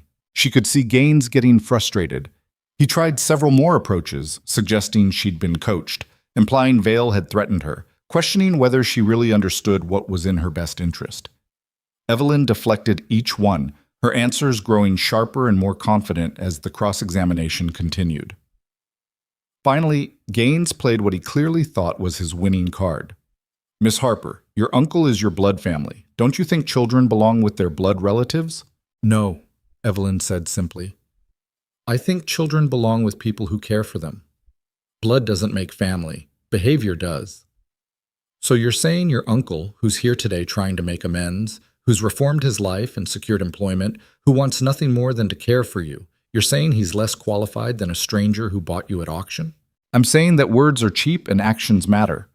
My uncle had years to show he cared about us. He chose drink instead. Mr. Vale had one day to make a choice. He chose us. Evelyn looked directly at her uncle for the first time since taking the stand. So yes, Mr. Gaines, I'm saying exactly that. The courtroom erupted. Judge Crawford banged his gavel repeatedly. Order! Order in this court! Gaines tried a few more questions, but the damage was done. Evelyn had made her position clear, and nothing he said was going to change it. When she finally stepped down, her legs were shaking so badly she could barely walk. But she'd done it. She'd stood before that judge and that lawyer and her uncle and said exactly what she needed to say. Marsh called Lydia next, then Sadie.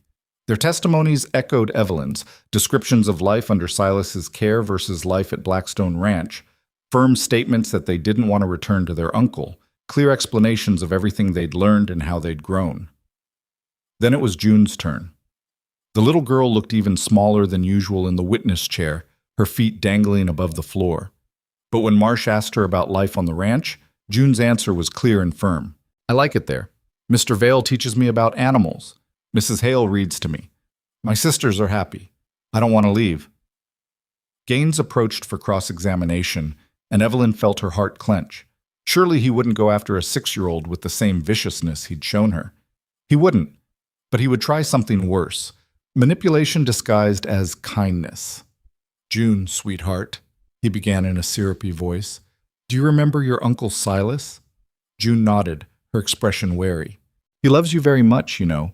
He's been very sad since you left. Don't you want to see him again? No. Gaines blinked, clearly not expecting such a direct answer. But he's family. Don't you miss having family? I have family. I have my sisters. What about a real home with your uncle? You could have your own room, pretty dresses, toys. Mr. Gaines, Judge Crawford's voice cut through the manipulation like a blade. The witness is 6 years old. Either ask her legitimate questions or sit down. Gaines' face flushed. Your Honor, I'm simply trying to determine. You're trying to manipulate a child into saying what you want to hear. It's transparent and it's beneath this court. Do you have any actual questions for this witness? Gaines looked at June, who stared back with the kind of direct, unflinching gaze that only small children and the completely honest could manage. "No further questions," he muttered. June climbed down from the stand and went straight to Evelyn, who pulled her into a tight hug. Over June's head, Evelyn saw Silas watching them with an expression that might have been genuine pain. For just a moment, she almost felt sorry for him. Then she remembered the auction platform, and the feeling passed. Both sides gave closing arguments. Gaines painted a picture of blood family and redemption and children who needed the stability only a relative could provide. Marsh countered with evidence of neglect, documentation of the girl's progress, and the simple question of what was truly in the children's best interest. Judge Crawford listened to it all with the same neutral expression he'd maintained throughout the hearing. When both lawyers finished, he sat back and looked at the four sisters, really looked at them, for a long moment. "This court will take a 30-minute recess to consider the evidence," he announced. "Both parties will remain in the building." The next 30 minutes felt like 30 hours. They waited in a small room off the main hall. Evelyn, her sisters, Vale, Mrs. Hale, and Marsh. No one spoke much. There wasn't much to say. Everything that could be said had been said in that courtroom. Evelyn held June in her lap, feeling the little girl's heart beating fast against her chest. Lydia and Sadie sat pressed together on the bench. Vale stood by the window, staring out at nothing. Mrs. Hale paced, her usual stern composure cracking slightly around the edges. Marsh reviewed her notes, but Evelyn could tell she wasn't really reading them, just needed something to do with her hands. When the clerk came to summon them back, Evelyn's mouth was so dry she could barely swallow. The courtroom was even more packed than before, word having spread that a decision was imminent. They took their seats at the defense table. Across the aisle, Silas and Gaines looked confident. Murdoch behind them wore that same oily smile. Judge Crawford entered, and everyone stood. "Be seated," he said, and the room fell into absolute silence. Crawford shuffled papers for a moment, and Evelyn wondered if he was stalling or just organizing his thoughts. Finally, he looked up. "This has been a difficult case," he began. "On one hand, we have blood families seeking to reunify with children who were separated due to temporary circumstances. On the other hand, we have a guardian who has provided stability and education in the months since the separation occurred. The law generally favors blood relations in guardianship disputes. However, the law also requires the court to consider the best interests of the children." He paused, and Evelyn couldn't breathe. "I've listened carefully to all the testimony presented. I've reviewed the documentation, and I've observed the children themselves, how they speak, how they carry themselves, how they respond to questions about their circumstances." Another pause. Judge Crawford looked directly at Silas. "Mr. Harper, I believe you love your nieces. I even believe you regret your past actions. But love and regret are not the same as fitness to parent. The evidence shows a pattern of neglect and abuse stretching back months, if not years. While you claim to be reformed, 3 months of sobriety, or more accurately, 11 days, is not sufficient to demonstrate lasting change." Silas's face went pale. Crawford turned to Vale.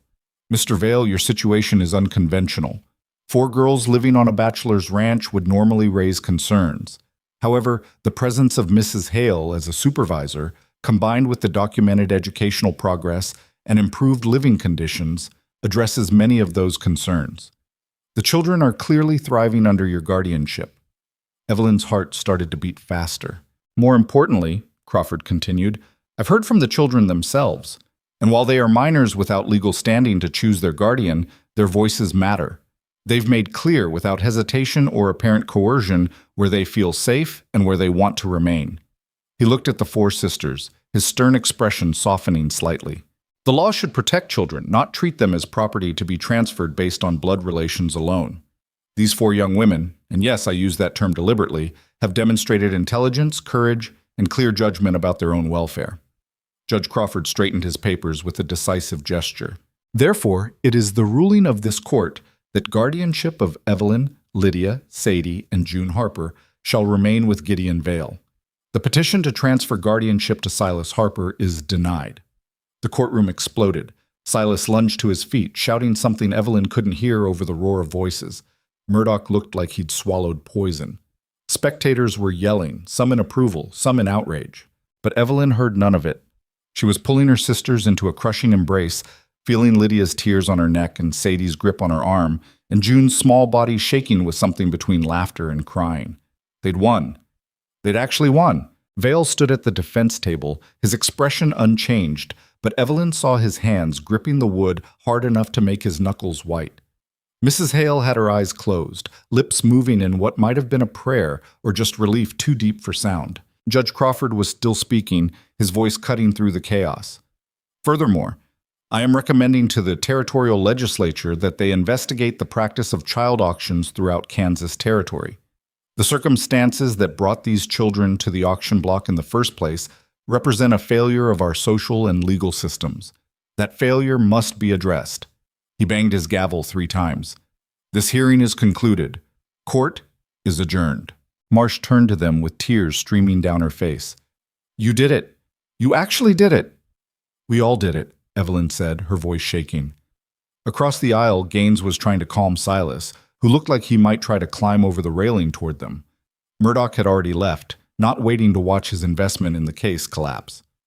Vale put a hand on Evelyn's shoulder, brief, solid contact. Let's get out of here before the crowd gets worse. They made their way through the packed courthouse, buffeted by congratulations from strangers and hostile glares from others. Outside, the late afternoon sun felt impossibly bright after the dim courtroom. What happens now? Sadie asked. Now we go home, Vale said simply. Home. The words settled over Evelyn like a warm blanket. Not the house she'd grown up in, not the place she'd been born. Blackstone Ranch, with its harsh work and harder lessons, and the strange family they'd built from auction block survivors and fierce teachers and a scarred man who'd given them a chance. That was home now. They stayed one more night in Topeka. Marsh insisted on taking them to a proper restaurant to celebrate, and Mrs. Hale allowed herself 1 glass of wine, which was apparently more than anyone had ever seen her drink. The meal was good, the company better, and for the first time in months, Evelyn felt something like peace. But underneath the relief was awareness of how close they'd come to losing, how easily the judge could have ruled the other way, how one man's decision had literally determined the course of their lives. You're thinking too hard, Lydia said beside her. I'm thinking we got lucky. Maybe. Or maybe we were just that good. Lydia smiled, but it didn't quite reach her eyes. Do you think Uncle Silas will try again? Probably. Men like him don't give up easy. Evelyn looked across the table at Vale, who was listening to Mrs. Hale argue with Marsh about territorial politics. But we'll be ready. The next morning, they left Topeka behind and headed back toward Blackstone Valley. The prairie stretched endlessly in all directions, brown and gold under the November sky. Winter was coming, bringing hard months and harder work, but they'd face it together, as a family that chose each other instead of being forced together by blood or law. As they crested the ridge above the valley and the ranch buildings came into view below, Evelyn felt something settle in her chest. Not happiness exactly. The world was still hard, the future still uncertain. But something close to it, something that felt like belonging. Vale pulled the wagon to a stop at the top of the ridge, looking down at the ranch spread out below them. Home, he said quietly. Home, Evelyn agreed. And for the first time since that terrible morning on the auction platform, she believed it. Winter hit Blackstone Valley hard that year, arriving early with a blizzard that buried the ranch under 2 feet of snow in a single night. Evelyn woke to an eerie silence, the kind that comes when snow muffles every sound, and stumbled outside to find the world transformed into something white and strange and beautiful. Vale was already up, shoveling a path to the barn. Get your sisters, he called. Animals need feeding, storm or not. The work was brutal in a new way. Everything took twice as long when you had to fight through snowdrifts to reach the barn, when water froze in the troughs faster than you could fill them, when your fingers went numb inside gloves that were never quite warm enough. But they'd learned by now that complaining accomplished nothing, so they worked. By the time they finished morning chores, the sun had broken through the clouds, turning the snow into a field of blinding white diamonds. June, who'd never seen this much snow before, wanted to play in it. Vale surprised them all by saying yes. 10 minutes, he said. Then we've got firewood to bring in and meals to cook. Those 10 minutes felt like stolen time, building a lopsided snowman, throwing snowballs that mostly missed their targets, collapsing in the drifts and laughing at nothing in particular. Even Vale's mouth twitched toward something that might have been a smile when Sadie managed to hit him square in the back with a well-aimed throw. But the work always came back. That was the rhythm of ranch life, especially in winter. Feed animals, haul water, split wood, cook, clean, study, sleep, repeat. The days blurred together in a cycle of cold and exhaustion and small victories. Mrs. Hale couldn't make the journey from town as often in winter, so she left them with stacks of books and assignments that would take months to complete. Geography, advanced mathematics, history, literature, even basic legal principles. Evelyn worked through them by lamplight in the evenings, her brain too tired to absorb much, but too stubborn to quit. One particularly cold night in January, she was struggling through a complex mathematical proof when Vale sat down across from her at the kitchen table. "You're working too hard," he said. "Mrs. Hale assigned this. Mrs. Hale assigns work like she's training generals for war. Doesn't mean you have to do it all in one night." He pushed a cup of coffee toward her. "Take a break." Evelyn accepted the coffee, grateful for the warmth. "I don't want to fall behind." "Behind what?" "There's no race." "Behind where I should be, behind what I could be." She set the pencil down. "When we were in that courtroom, I understood something. Education is the only power I'm going to get. I'm a woman. I'm poor. I was sold at auction. Nobody's going to give me anything, so I have to be smart enough, capable enough, educated enough that they can't ignore me." Vale was quiet for a moment. That's a heavy weight for someone who just turned 17. Had it been her birthday? Evelyn thought back and realized it had passed 2 weeks ago, unmarked and unmentioned. She'd forgotten it herself. "When's your birthday?" Vale asked, reading her expression. "December 28th. "Why didn't you say anything?" "Didn't seem important. We had work to do." Vale shook his head. "Margaret's right. I'm raising you too hard." He stood and walked to a cabinet, returning with something wrapped in oilcloth. "I made these back in November. Was waiting for the right time." Inside the cloth were 4 leather-bound notebooks, each one marked with a name in careful script. Evelyn's was the thickest, with heavy paper suitable for mathematical calculations and sketches. "They're beautiful," she said, running her fingers over the smooth leather. "They're practical. You needed something better than loose paper." Vale sat back down. "But they're also a reminder that you're more than the work you do, more than what you're becoming. You're allowed to be 17 sometimes." The words caught Evelyn off guard. She'd spent so long focused on surviving, on learning, on being strong enough to keep her family together, that she'd forgotten there might be space for anything else. "Thank you," she said quietly.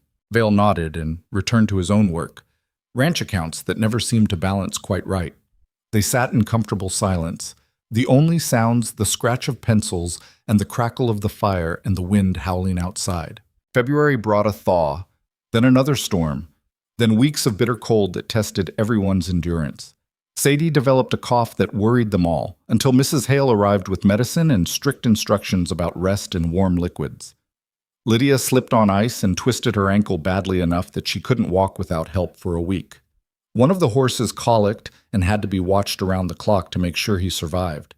But they got through it. They always got through it. March arrived with mud and the first hints of green on the prairie. The creek swelled with snowmelt, running fast and loud. The work shifted, less about surviving winter and more about preparing for spring planting and new calves. That's when Thomas Brennan showed up. He arrived on a Tuesday morning in late March, riding a sturdy bay gelding and leading a pack mule. He was maybe 25, tall and lean, with sandy hair and an easy smile that made him look younger. Vale met him in the yard with his usual suspicious expression. "Help you?" Vale asked. "Yes, sir. I'm looking for work. Heard you might need hands come calving season." "Where'd you hear that?" "Morrison. The feed store owner said you run cattle and usually hire on in spring." Vale studied him.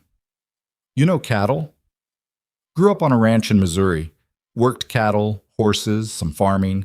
Can do carpentry if you need repairs. Can read and write, keep books if that helps."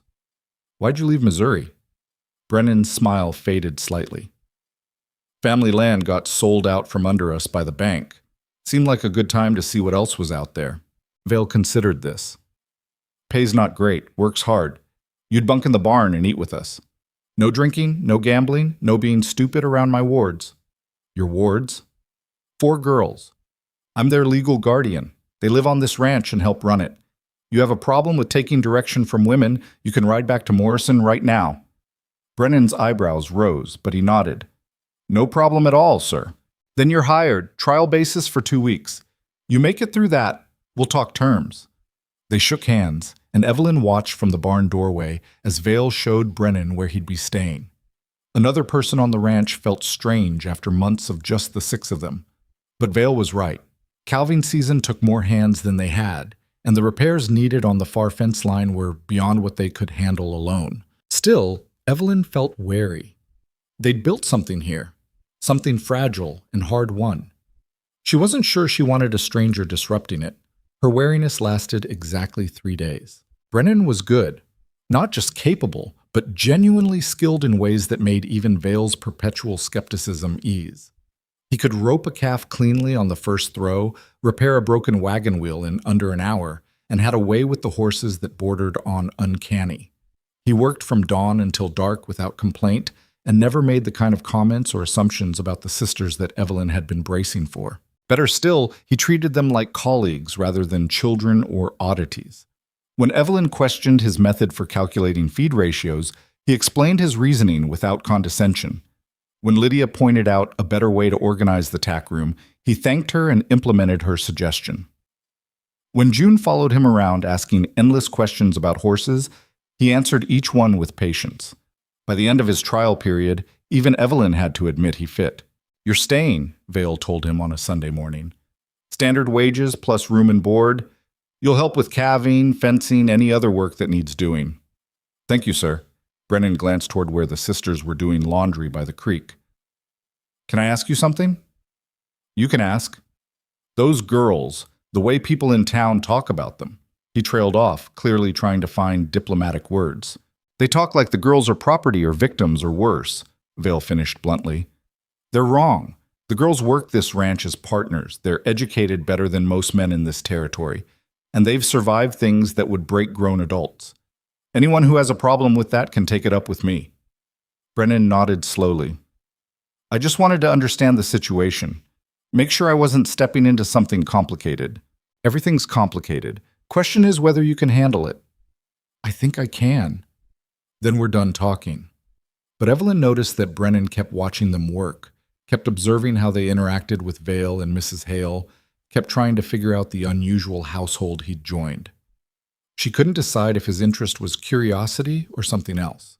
The answer came in mid-April. Calving season hit hard that year, with twins and breech births and one nightmare 24-hour vigil over a heifer who finally delivered a healthy calf just when they'd lost hope. Everyone worked to exhaustion, taking shifts to monitor the herd, assisting difficult births, making sure the newborns survived their first critical days. During one particularly long night, Evelyn and Brennan were on watch together. The spring air was cold but not bitter, and the stars overhead were so bright they cast shadows. They sat by a small fire, keeping watch over a cow who looked ready to deliver any moment. This is good work, Brennan said, after a long silence. It's exhausting work. That too. But it's honest, real. You can see what you've accomplished. He poked at the fire with a stick. Back in Missouri, toward the end, we were working ourselves to death just to keep the bank from taking the land. No matter how hard we tried, we kept falling behind. Made you feel like nothing you did mattered. I know that feeling, Evelyn said quietly. Yeah, I guess you would. Brennan glanced at her. Is it true what they say in town, that you were sold at auction? Evelyn stiffened. What else do they say? That Vale bought you to work his ranch, that he's training you up to marry off to business partners, that you're all his. He stopped, clearly uncomfortable.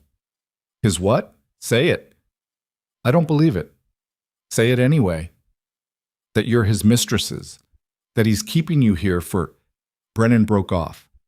It's ugly talk from ugly minds. I don't give it credence. But you wondered. When I first got here, maybe, for about half a day. He met her eyes. Then I saw how he treats you, how you all are together. Anyone with eyes can see it's not like that. Then what is it like? Brennan thought for a moment. Looks like family to me. Unconventional as hell, but family. He looks at you four like my pa used to look at us kids, proud, but trying not to show it. And you all look at him like he's solid ground in a shaky world. Evelyn didn't know what to say to that. She'd never tried to define what they were to Vale or what he was to them. Guardian was the legal term. But it didn't capture the reality of their relationships, the way he pushed them but also protected them, the way they tested his patience but also trusted his judgment. "It's complicated," she finally said. "Most worthwhile things are." The cow chose that moment to go into labor, and the conversation shifted to immediate practical concerns. But later, lying in her bed trying to sleep for a few hours before the next shift, Evelyn thought about what Brennan had said. Family. Was that what they'd become? Spring moved into early summer, and with it came new challenges. The territorial legislature took up Judge Crawford's recommendation and launched an investigation into child auctions across Kansas. Mrs. Hale testified before a committee in Topeka, presenting devastating evidence of abuse and exploitation. Several newspapers picked up the story, and suddenly what had happened to the Harper sisters became a rallying point for reform, which meant renewed attention on Blackstone Ranch. Reporters showed up asking for interviews. Reformers wanted the sisters to speak at rallies. Opponents of reform spread rumors designed to discredit Vale and undermine the case for change. The Territorial Assembly representative who'd supported Silas at the hearing gave speeches claiming the court had overstepped its authority and set a dangerous precedent. Through it all, Vale's response was consistent. No visitors, no interviews, no involvement. The sisters were not public symbols. They were private citizens trying to live their lives. But Evelyn felt differently. "We should speak," she told Mrs. Hale during one of her weekly visits. "If our story can help change the law, we have an obligation to tell it." "You have an obligation to protect yourself," Mrs. Hale countered. "The more public you become, the more targets you paint on your backs. There are powerful people who want to keep the current system in place." Like Murdoch and dozens of others across the territory, men who profit from cheap labor, who see orphaned children as resources to exploit. Mrs. Hale's expression was grim. "If you speak publicly, they'll come after you. They'll dig up every piece of your past, twist every word you say, try to destroy your credibility and Vale's reputation. They're already doing that. Not like they would if you gave them fresh ammunition." Mrs. Hale sighed. "Evelyn, I understand the impulse, but sometimes the best way to fight is to simply live well. Be the proof that reform works. Show that children who are educated and empowered can thrive. That's more powerful than any speech." Evelyn knew she was probably right, but the knowledge that children were still being sold, still being split apart from siblings, still being treated like property, it ate at her. The compromise came in June. Caroline Marsh contacted them with a proposal. The Territorial Reform Committee wanted written testimony from the sisters, their experiences, their perspective on the auction system, their recommendations for legal changes. Not a public appearance, not their names in newspapers, just honest accounts that could inform the legislative debate. "It would be submitted under seal," Marsh explained. "Your name's redacted. The committee would use the information to build their case, but you'd remain anonymous." Vale was against it. Mrs. Hale was skeptical, but Evelyn and her sisters wanted to do something. "We'll write it," Evelyn decided, "but on our terms. We say what we need to say, nothing more." They spent 2 weeks working on the documents. Each sister wrote her own account, what life had been like before the auction, the day itself, the aftermath, and what had changed since. Evelyn's ran to 12 pages, covering not just her experiences, but detailed recommendations for legal reforms. Lydia focused on the psychological impact of being treated as property. Sadie wrote about education as a path to autonomy. June's contribution was shorter but no less powerful, a child's perspective on being sold. Mrs. Hale reviewed the documents, made suggestions, then forwarded them to Marsh, who submitted them to the committee. And for a while, nothing happened. Life on the ranch continued. Brennan proved himself indispensable and was offered permanent employment, which he accepted. The cattle thrived. The summer heat came hard, but the creek never ran dry. Mrs. Hale pushed the sisters through increasingly advanced material. Evelyn was now studying calculus and business law. Lydia was writing essays that could have come from a university student. Sadie had read more books than most adults encountered in a lifetime. And June could recite the entire territorial constitution from memory. Then in August, word came that the territorial legislature had passed the Child Protection Act. The new law prohibited the auction of children, required court oversight of all orphaned minors, mandated minimum standards for guardianship, and established penalties for abuse or exploitation. It wasn't perfect. Enforcement would be spotty, and loopholes existed, but it was something. It was change. The letter from Marsh included a note. Your testimony was cited repeatedly during committee debates. The legislators read your accounts. They heard you. This wouldn't have happened without your voices.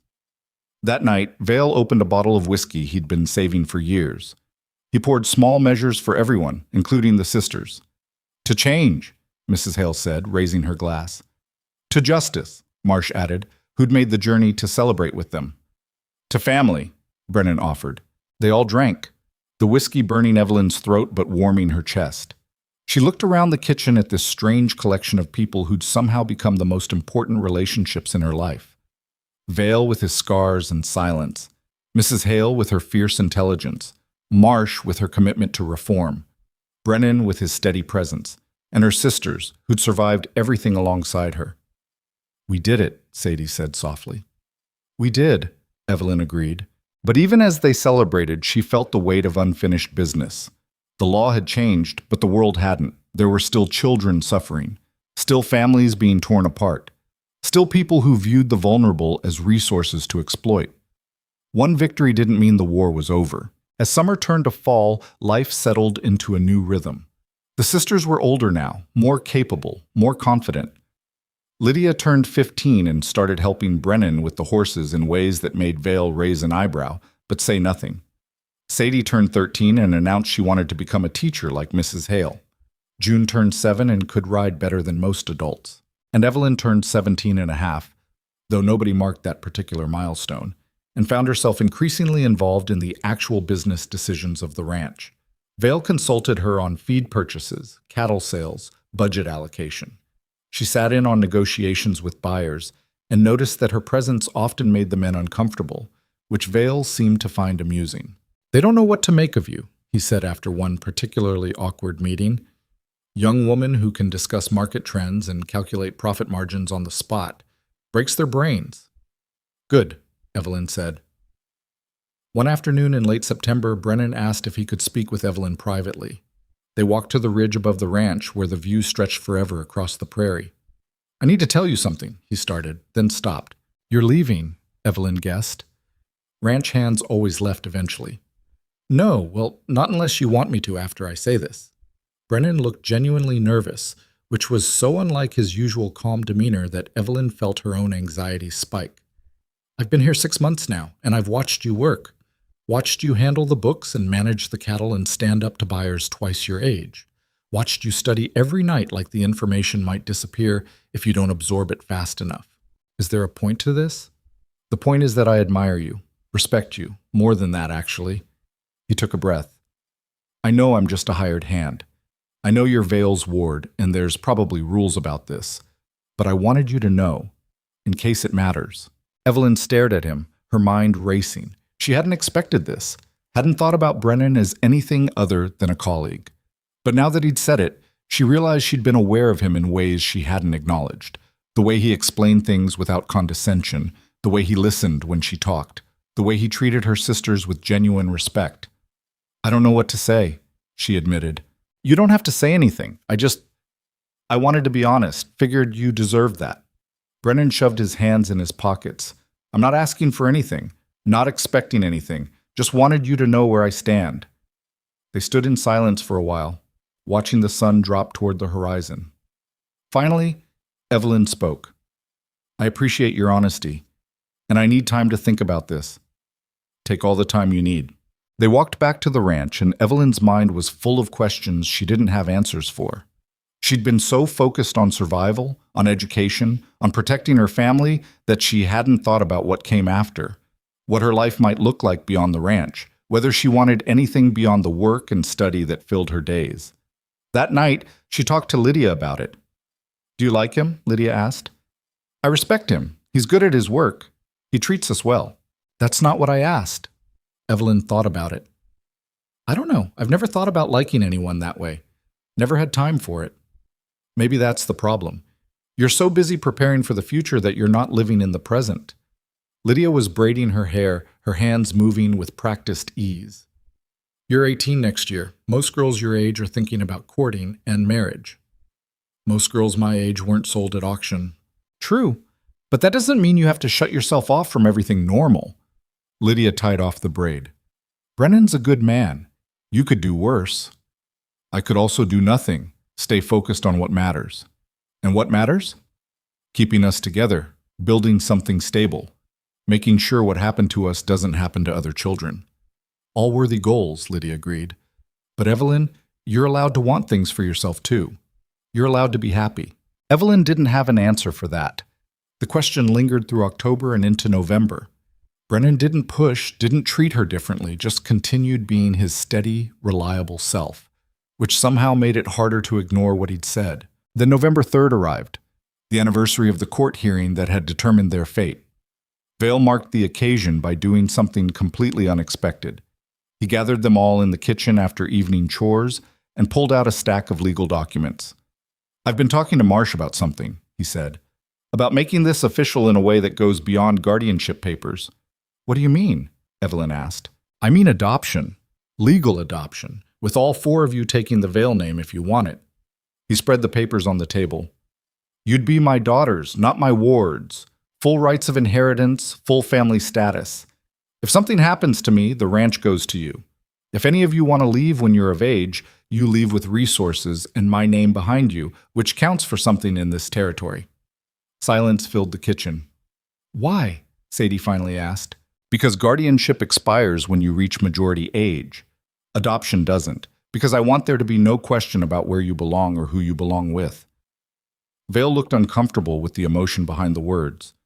Because you're not my wards anymore. You're my family, and I want the law to reflect that. Evelyn felt tears burning behind her eyes. We get to keep our parents' name too, right? Harper? If you want. Vale can be a middle name or a second surname, whatever you prefer. Then yes, Evelyn said. Yes, I want that. Me too, Lydia added quickly. Me 3, Sadie said. Me 4, June contributed, not entirely understanding but unwilling to be left out. Vale nodded, something that might have been relief crossing his face. Then we'll make it official. Marsh is drawing up the final papers. Should be done by year's end.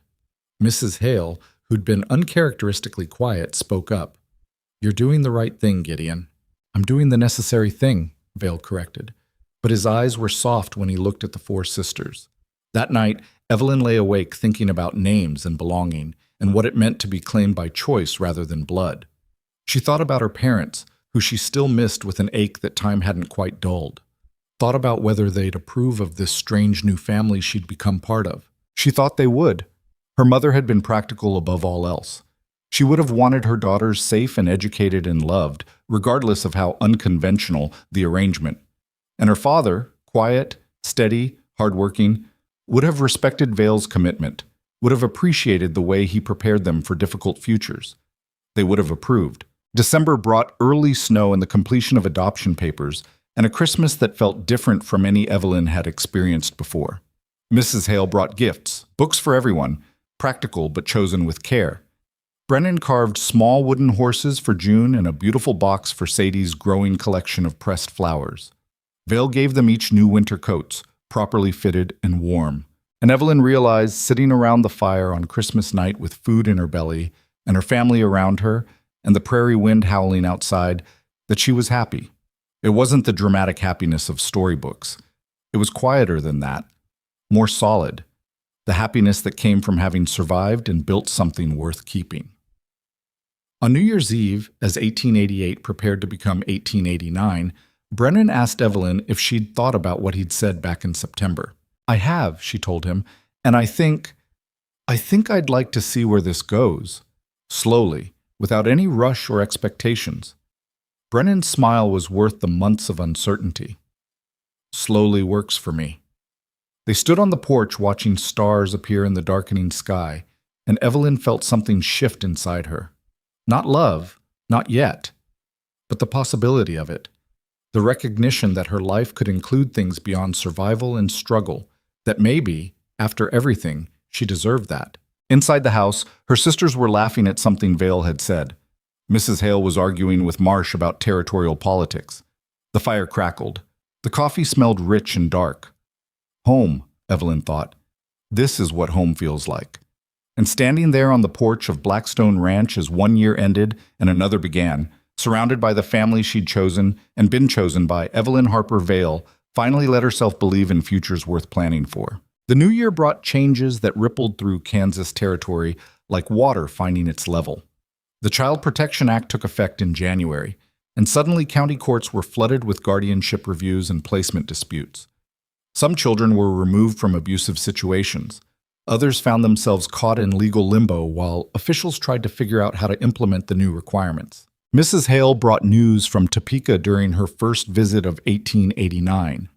The Reform Committee wants you to know that your testimony made the difference. They've received over 200 petitions from families seeking to adopt children who would have otherwise gone to auction. 200, Evelyn repeated, trying to comprehend the number. And that's just the beginning. Other territories are watching. Colorado's legislature is considering similar legislation. Missouri, too. Mrs. Hale set down her teaching materials. What you four survived, what you fought against, it's changing things beyond Kansas. Lydia looked up from the book she'd been reading. Does that mean it's over? The auctions, all of it? The legal auctions, yes. But there are always ways around laws if people are determined enough. Private sales, informal arrangements, exploitation disguised as apprenticeships. Mrs. Hale's expression was grim. The law is just the first step. Changing how people think takes longer. She was right, of course. Over the following months, they heard stories of county officials ignoring the new requirements, of guardians challenging the law's constitutionality, of businessmen finding creative ways to acquire child labor without technically violating the statute. Progress was messy and incomplete and frustrating. But it was still progress. Vale's official adoption of the sisters was finalized in February. They gathered at the courthouse in Morrison, a different courtroom than the one where they'd been sold, but close enough to feel like closing a circle. Judge Crawford himself presided, a deliberate choice that sent a message about the legitimacy of the proceedings. I don't often get to revisit my cases with happy endings, Crawford said as he signed the final documents. But this one deserves it. Miss Harper, Miss Vale, I should say, you and your sisters have shown remarkable courage. I hope you continue to make Kansas proud. We'll try, Your Honor, Evelyn said. Walking out of that courthouse with legal documents declaring them Gideon Vale's daughters felt surreal. Nothing had changed in practical terms. They'd been living as family for over a year already. But the weight of it mattered. The permanence mattered. The knowledge that no one could ever again claim they didn't belong together. How does it feel? Brennan asked later as they rode back to the ranch. Strange. Good. Like something settled that had been loose. Evelyn looked at Vale, who sat at the wagon's reins with his usual stoic expression. He's been more of a father than our uncle ever was, but saying it officially feels different. He's terrified, you know. Vale? Of what? Of failing you. Of not being enough. Brennan kept his voice low. He told me once that he wakes up some nights convinced he's made mistakes that will hurt you all later, that he's not equipped to raise daughters, that he's too hard or too distant or too damaged. Evelyn had never considered that Vale might have doubts. He always seemed so certain, so unshakable in his convictions. He's wrong, she said, about being too damaged. Some of the best people I know are the ones who've survived the worst things. Maybe that's the point. You can't teach someone to survive unless you've done it yourself. Spring arrived with its usual demands, calving, planting, fence repairs, endless cycles of work that left them exhausted but satisfied. The ranch was thriving in ways Vale admitted he'd never achieved alone. The sisters had become genuine partners in the operation, each bringing different strengths to the enterprise. Evelyn managed the business side, accounts, sales, purchases, negotiations with buyers who'd learned to take her seriously or find their business going elsewhere. Lydia handled the horses with an instinct that had buyers coming specifically to purchase animals she'd trained. Sadie had taken over the extensive record-keeping required by the new territorial regulations, her meticulous attention to detail proving invaluable. Even June, now 8, had her domain, the chickens, the kitchen garden, and an uncanny ability to spot when animals were sick before anyone else noticed. Mrs. Hale pushed them harder than ever, but the lessons had evolved. She was no longer teaching them to survive the world. She was teaching them to shape it. You're 18 this year, she told Evelyn during a lesson in May. Old enough to vote if this territory had any sense. Old enough to own property if the law allowed it. Old enough to make choices about your future. I'm staying here, Evelyn said, on the ranch. For now, but you're capable of more. University if you wanted, business school, law school even. Mrs. Hale leaned forward. I'm not saying leave. I'm saying understand what you could do. Keep your options visible. Why does everyone assume I want to leave? Because bright young women usually do. They get educated, realize how big the world is, and go find their place in it. Mrs. Hale smiled slightly. But some find their place is exactly where they started. That's valid too. The conversation stayed with Evelyn. She'd been so focused on surviving and building that she'd never really considered what came next, what she wanted beyond stability and safety and keeping her family together. The question grew more pressing as summer arrived and brought with it an unexpected visitor. Daniel Morrison appeared at the ranch in early July, dressed in expensive city clothes and carrying an air of confident entitlement.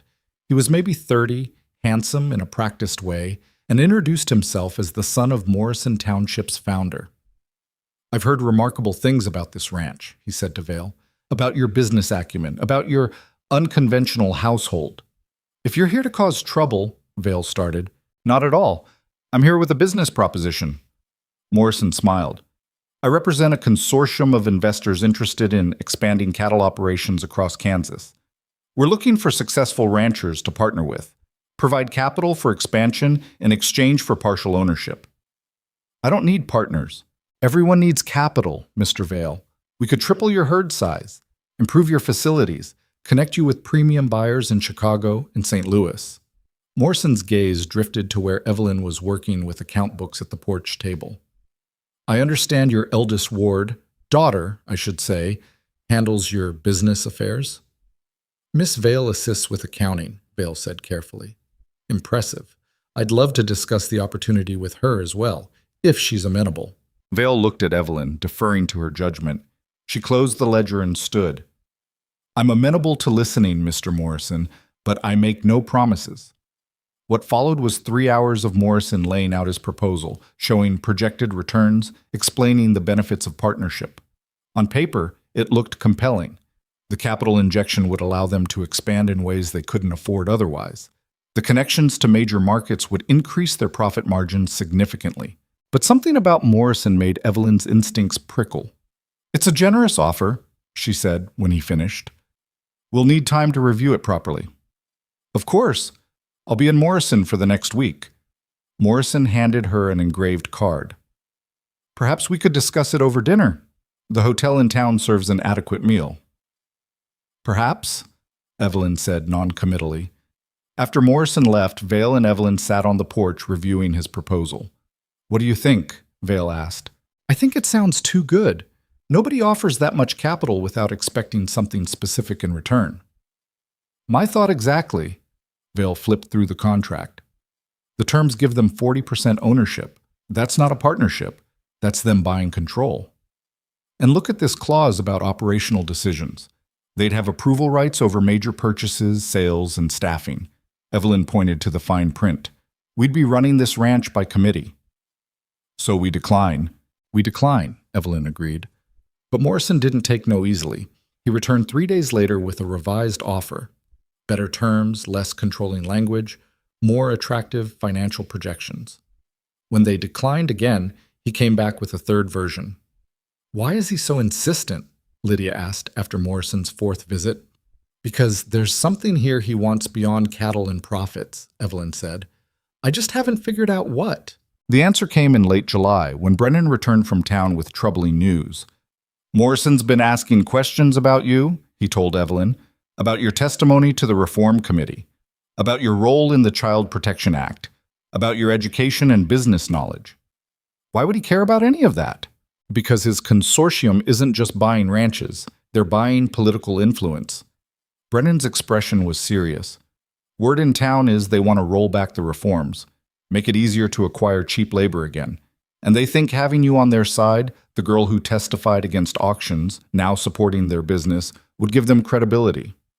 Evelyn felt cold spread through her chest. He's trying to use me. Use all of you. If Vale accepts the partnership, it gives Morrison leverage. He can claim the famous Harper sisters approve of his methods. Can argue that if you trust him, the reforms were unnecessary overreach. That son of a bitch. Yeah, Brennan agreed. When Morrison returned the next day, Evelyn was ready. Mr. Morrison, I've reviewed your proposal thoroughly. The answer is no. Miss Vale, perhaps if you understood the full scope, I understand perfectly. You want to buy legitimacy by association with people who fought for child protection. You think our endorsement will help you dismantle the very reforms we helped create. Evelyn kept her voice level and cold. The answer isn't just no. It's that I'll oppose any attempt by your consortium to operate in this territory. Morrison's practiced smile slipped. That's quite an accusation. It's an accurate assessment. I've seen the pattern of your investments. Every ranch you've partnered with has dramatically increased its use of young laborers under terms that skirt the edges of the new law. You're not expanding legitimate businesses. You're institutionalizing exploitation. You're mistaken. I'm not. And if you don't leave this ranch immediately, I'll write to every newspaper in Kansas explaining exactly what you're attempting here. Morrison's face hardened. You're making a mistake. My consortium has significant influence. We could make things very difficult for you. Vale stepped forward. That sounds like a threat. It's a reality. You are small operators trying to survive in a changing market. Without capital and connections, you'll fail eventually. Morrison's voice turned condescending. Miss Vale, you're an intelligent young woman, too intelligent to let emotion override business sense. Your testimony helped pass misguided reforms that hurt legitimate businesses. Don't compound that error by refusing a lifeline. Get off my property, Vale said quietly, and don't come back. Morrison looked between them, perhaps calculating whether to push harder, then apparently decided against it. He left without another word, his expensive carriage kicking up dust as it rolled toward Morrison Township. Well, Mrs. Hale said from the doorway, where she'd been listening, that was educational. He's going to cause trouble, Evelyn said. Probably, but you made the right choice. Mrs. Hale came to stand beside them. Some compromises aren't worth making. Some principles aren't negotiable. She was right, of course, but knowing that didn't make the following months easier. Morrison's consortium launched a campaign to weaken the Child Protection Act, arguing it was economically harmful and administratively unworkable. They funded newspaper editorials, lobbied legislators, and organized businessmen to petition for revisions. They painted reformers as naive idealists who didn't understand economic realities. And they specifically targeted Vale and the sisters, spreading rumors designed to undermine their credibility. Anonymous articles appeared questioning whether the adoption was legitimate, whether the sisters were really thriving or just well coached, whether Vale had ulterior motives for keeping them isolated on the ranch. It was Silas's accusations all over again, but with more money and organization behind them. We need to respond, Evelyn told Marsh during an emergency meeting in August. How? Every time you defend yourselves publicly, you give them more ammunition. Marsh looked tired. They're trying to bait you into a fight. Don't give them what they want. So we just let them lie? We let our results speak for themselves. The law has been in effect for 8 months. Children who would have been auctioned are now in protective custody or adopted. Abuse cases are being prosecuted. The system is working, messily, but working. Marsh leaned forward. Morrison wants you to defend yourselves because that shifts the debate from the law's effectiveness to your personal credibility. Don't take the bait. It was sound advice, but difficult to follow when the attacks kept coming. When Evelyn went to town for supplies, she felt people staring, whispering. Some were supportive. Others clearly believed the rumors. The worst moment came in September, when someone threw a rock through the window of the ranch house with a note attached. Auction girls should stay sold. Vale found it before the sisters did, but the broken glass and ugly message were impossible to hide. We're not safe here anymore, Lydia said that night. Not really. We're safe, Vale said firmly. I won't let anyone hurt you.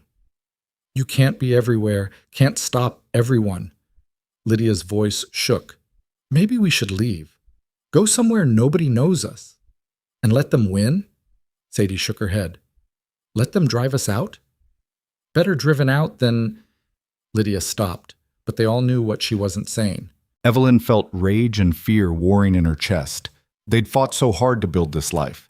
had survived the auction, the court battle, the endless work and challenges. And now some anonymous coward with a rock was making her sister feel unsafe in her own home. "No," she said quietly. "We're not leaving. We're not hiding, and we're definitely not letting them win." "Then what do we do?" June asked. "We fight back." "But smart." Evelyn looked at Vale. "We've been playing defense, letting them control the narrative. That stops now." Over the following weeks, they built a campaign of their own. Not flashy or loud.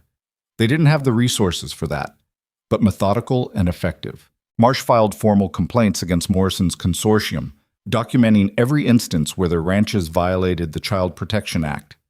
Mrs. Hale reached out to reform organizations across multiple territories, coordinating a broader defense of the legislation.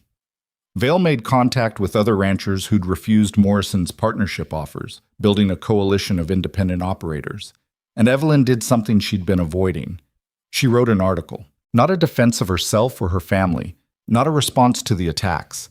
Instead, she wrote about what she'd learned in 2 years of running a ranch as Vale's partner, about business practices, market trends, effective management, about how treating workers fairly, including young workers, actually improved productivity and profitability. She submitted it to the Kansas Agricultural Journal under her own name, Evelyn Harper Vale. The editor accepted it immediately and published it in October's edition. The response was overwhelming. Ranchers across the territory wrote asking for advice. Business journals requested follow-up articles. The Kansas Academy of Commerce invited her to speak at their annual conference. "You've made yourself a public figure," Mrs. Hale warned. "No going back from that." "I know." Evelyn looked at the stack of letters on the table. "But I'd rather be a public figure telling the truth than a private victim of other people's lies." The speaking invitation was the most terrifying. Standing before hundreds of businessmen and ranchers to discuss agricultural economics and labor practices felt impossible. But Marsh coached her on public speaking, Vale reviewed her technical content, and Mrs. Hale drilled her on handling hostile questions. The day of the conference arrived cold and bright. Evelyn wore her best dress, still simple but well made, and walked to the podium with her notes clutched in shaking hands. The audience was perhaps 70% hostile before she even opened her mouth. She could see it in their faces, their crossed arms, their skeptical expressions. A teenage girl telling them how to run their businesses. She started talking anyway. She laid out the economics of fair labor practices, showed data comparing productivity on ranches that treated workers well versus those that exploited them, explained how education improved efficiency, demonstrated through clear examples how the Child Protection Act actually benefited businesses that adopted its principles willingly. She didn't mention her own story until the question period, when a hostile rancher demanded to know what qualified her to lecture experienced businessmen. "I was sold at auction," she said clearly, "treated as property, bought by a man who chose to educate me instead of exploit me. And now I help run a ranch that's more profitable than most of yours. That's what qualifies me." The room went silent. "The Child Protection Act isn't about morality or sentiment," Evelyn continued. "It's about recognizing that educated, empowered workers create better outcomes than exploited children. That's not idealism, that's economics. And if you're too stubborn to see it, you'll be left behind by ranchers who are." She finished to mixed reactions. Some applause, some angry muttering, but definitely attention. Whether they agreed or not, they'd listened. The article about her speech appeared in newspapers across Kansas. Morrison's consortium tried to spin it as evidence she was a puppet for reform extremists, but the narrative had shifted. Evelyn wasn't defending herself anymore.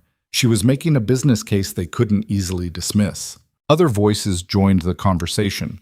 Ranchers who'd implemented the law's provisions reported improved results. County officials documented decreased abuse and increased child welfare. Even some businessmen who'd initially opposed the reforms admitted they were seeing benefits. By November, Morrison's campaign was losing momentum. The territorial legislature declined to revisit the Child Protection Act, citing strong public support and positive outcomes. Several of Morrison's consortium partners quietly withdrew, not wanting to be associated with a failing cause. And then in early December, news broke that Morrison himself had been arrested for fraud in a separate business matter.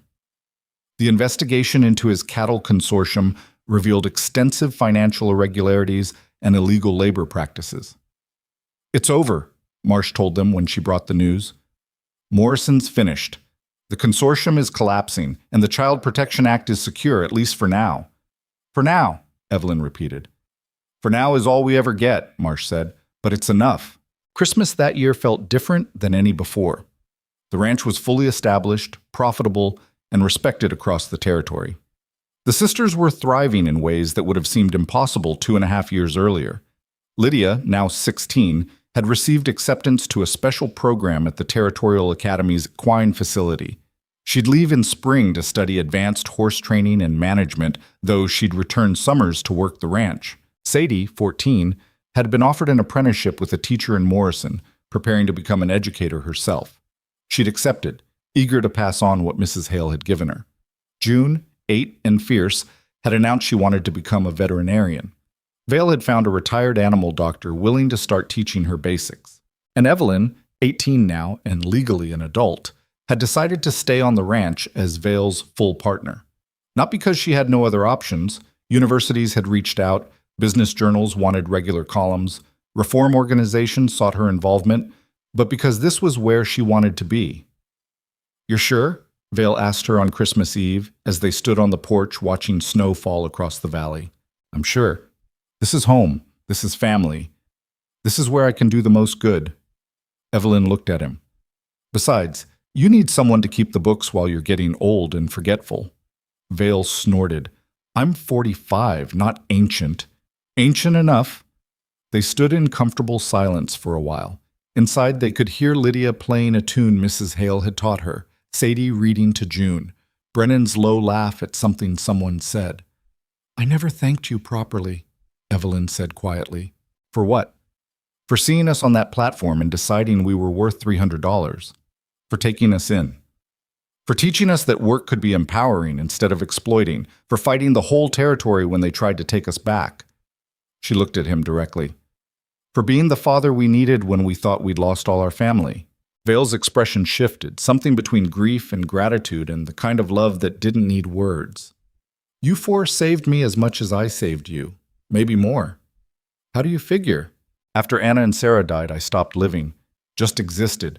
Worked. Survived." Vale's voice was rough. Then 4 angry, scared, brilliant girls showed up and reminded me that survival isn't enough. That family isn't just about blood. That the world needs people willing to fight for something beyond themselves. So we saved each other. Yeah, we did. Evelyn leaned against the porch railing, thinking about the journey that had brought them here.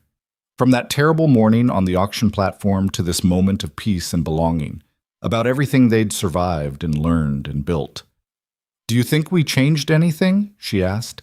"Beyond our own lives, I mean. Did any of this matter?" Vale considered the question. "The law changed. That matters. Children who would have been auctioned are now protected. That matters. You proved that someone can be sold and still become their own person. That definitely matters. But there's still exploitation, still children suffering, still people finding ways around the protections. There always will be. That's the nature of the fight." Vale looked at her. "But you don't change the world all at once. You change small pieces of it. Save the people right in front of you. Build something better in your corner of the prairie. Prove that different is possible. That's how real change happens. Hundreds of people making hundreds of small choices that add up to something larger." Evelyn thought about that. About the letters she still received from families helped by the Child Protection Act. About the ranchers implementing fair practices because her articles convinced them it was economically sound. About Lydia and Sadie and June, who would go into the world carrying everything they'd learned and teaching it to others. Small changes adding up to something larger. Maybe that was enough. Maybe that was everything. New Year's Eve arrived with clear skies and bitter cold. They gathered around the fire. Vale, the 4 sisters, Mrs. Hale, Marsh, and Brennan, marking the turn from 1889 to 1890. "To survival," Mrs. Hale offered, raising her glass. "To family," Vale countered. "To the future," Marsh added. They drank, and Evelyn felt the weight of the moment. These people, this place, this hard-won life they'd built together, this was what mattered. Not the attacks they'd weathered or the battles they'd won, but the daily choice to keep building something good. "What are you thinking about?" Brennan asked quietly, sitting beside her. "About how far we've come. About what comes next." Evelyn took his hand, a gesture that still felt new, but increasingly right. About how the worst moment of my life led to the best things in it. You think you would have found your way here without the auction? No. And I can't decide if that makes it worth it or just makes it complicated. She looked around the room. I hate what happened to us. Hate the system that allowed it, but I love what we built from it. Love the people I became connected to because of it. That's not contradiction. That's just life. Brennan squeezed her hand. Terrible things happen, and good things grow from them anyway. Doesn't make the terrible less terrible. Just means we're stubborn enough to build something better. Evelyn thought about that as midnight approached and a new year waited to begin. Thought about all the children still suffering, still needing advocates, still waiting for someone to see them as worth saving. Thought about all the work left to do, all the fights still ahead. But she also thought about June's laughter and Sadie's fierce intelligence and Lydia's gentle strength. Thought about Vale's gruff affection and Mrs. Hale's uncompromising standards and Marcia's commitment to justice. Thought about this ranch that had become home and this family that had chosen each other. And she understood something fundamental. The auction that was meant to destroy them had instead forged them. The system designed to break them had instead taught them how strong they could be. The moment intended to prove they were property had ultimately demonstrated they were people, capable, valuable, powerful people who could shape their own destinies. That was the real victory, not the courtroom ruling or the legislative change or the public recognition, but the simple, profound truth that they'd taken the worst thing that had ever happened to them and refused to let it define them. They'd been sold but not owned, auctioned but not diminished, treated as property but never truly possessed. They'd survived, and in surviving, they'd discovered something the men who'd put them on that platform could never understand. That human beings are not commodities to be bought and sold, but fierce, resilient souls who will fight tooth and nail for their right to choose their own futures. And sometimes, if they're stubborn enough and lucky enough and supported by people who see their worth, they win that fight. As the clock struck midnight and 1890 began, Evelyn Harper Vale stood surrounded by her family in the home they'd built together from nothing but determination and hope and the refusal to be anything less than fully human. She thought about this girl who'd stood trembling on that auction platform nearly 3 years ago, terrified and helpless and convinced her life was over. She wished she could tell that girl what waited ahead. The pain, yes, but also the growth. The struggle, certainly, but also the triumph. The fear, absolutely, but also the courage she didn't know she possessed. She'd tell that girl what Vale had told her so long ago. Survival isn't enough. And what Mrs. Hale had taught her, education is power. And what she'd learned herself through blood and sweat and stubborn determination, that family isn't about blood or ownership, but about the people who fight alongside you when the world says you're not worth fighting for. Outside, the prairie wind howled across Blackstone Valley, carrying snow and starlight and the promise of another hard Kansas winter. Inside, the fire crackled and the coffee steamed and the people Evelyn loved most filled the room with warmth and laughter, and the particular comfort that comes from knowing you belong exactly where you are. This was home. This was family. This was the life she'd claimed for herself when everyone else had tried to claim her. And standing there as 1 year became another, Evelyn understood that this, all of this, was what victory actually looked like. Not perfect, not easy, not without scars and struggles and hard days ahead, but real, earned, chosen, and absolutely, completely, defiantly hers. The daughters of Blackstone Ranch had turned the cruelest moment of their lives into a legacy that would outlive them all. Not because they were special or perfect or blessed with extraordinary gifts, but because they'd refused to accept that being sold meant being broken. They'd survived, they'd thrived, they'd fought back. And in doing so, they'd proven something the auction system had tried to deny. That human worth cannot be measured in dollars, that dignity cannot be purchased or sold, and that the strongest families are the ones built not by law or blood, but by love, loyalty, and the courage to choose each other every single day. That was the story they would tell their children someday. That was the legacy they would leave behind. That was the truth they had learned through fire and ice and the endless work of building a life worth living. Some of us are born into belonging. Others have to fight for it. But the ones who fight hardest often appreciate it most because they know exactly what it cost and exactly why it matters. The Harper sisters had paid that cost, had fought that fight, had earned their place in the world through sheer stubborn determination to be more than what others tried to make them. And as the new decade began and the future stretched ahead full of possibility and challenge and the endless work of making the world a little bit better, they stood together, no longer auction girls, no longer property, no longer anyone's possessions, but free women ready to shape their own destinies. That was everything. That was enough. That was the whole damn point.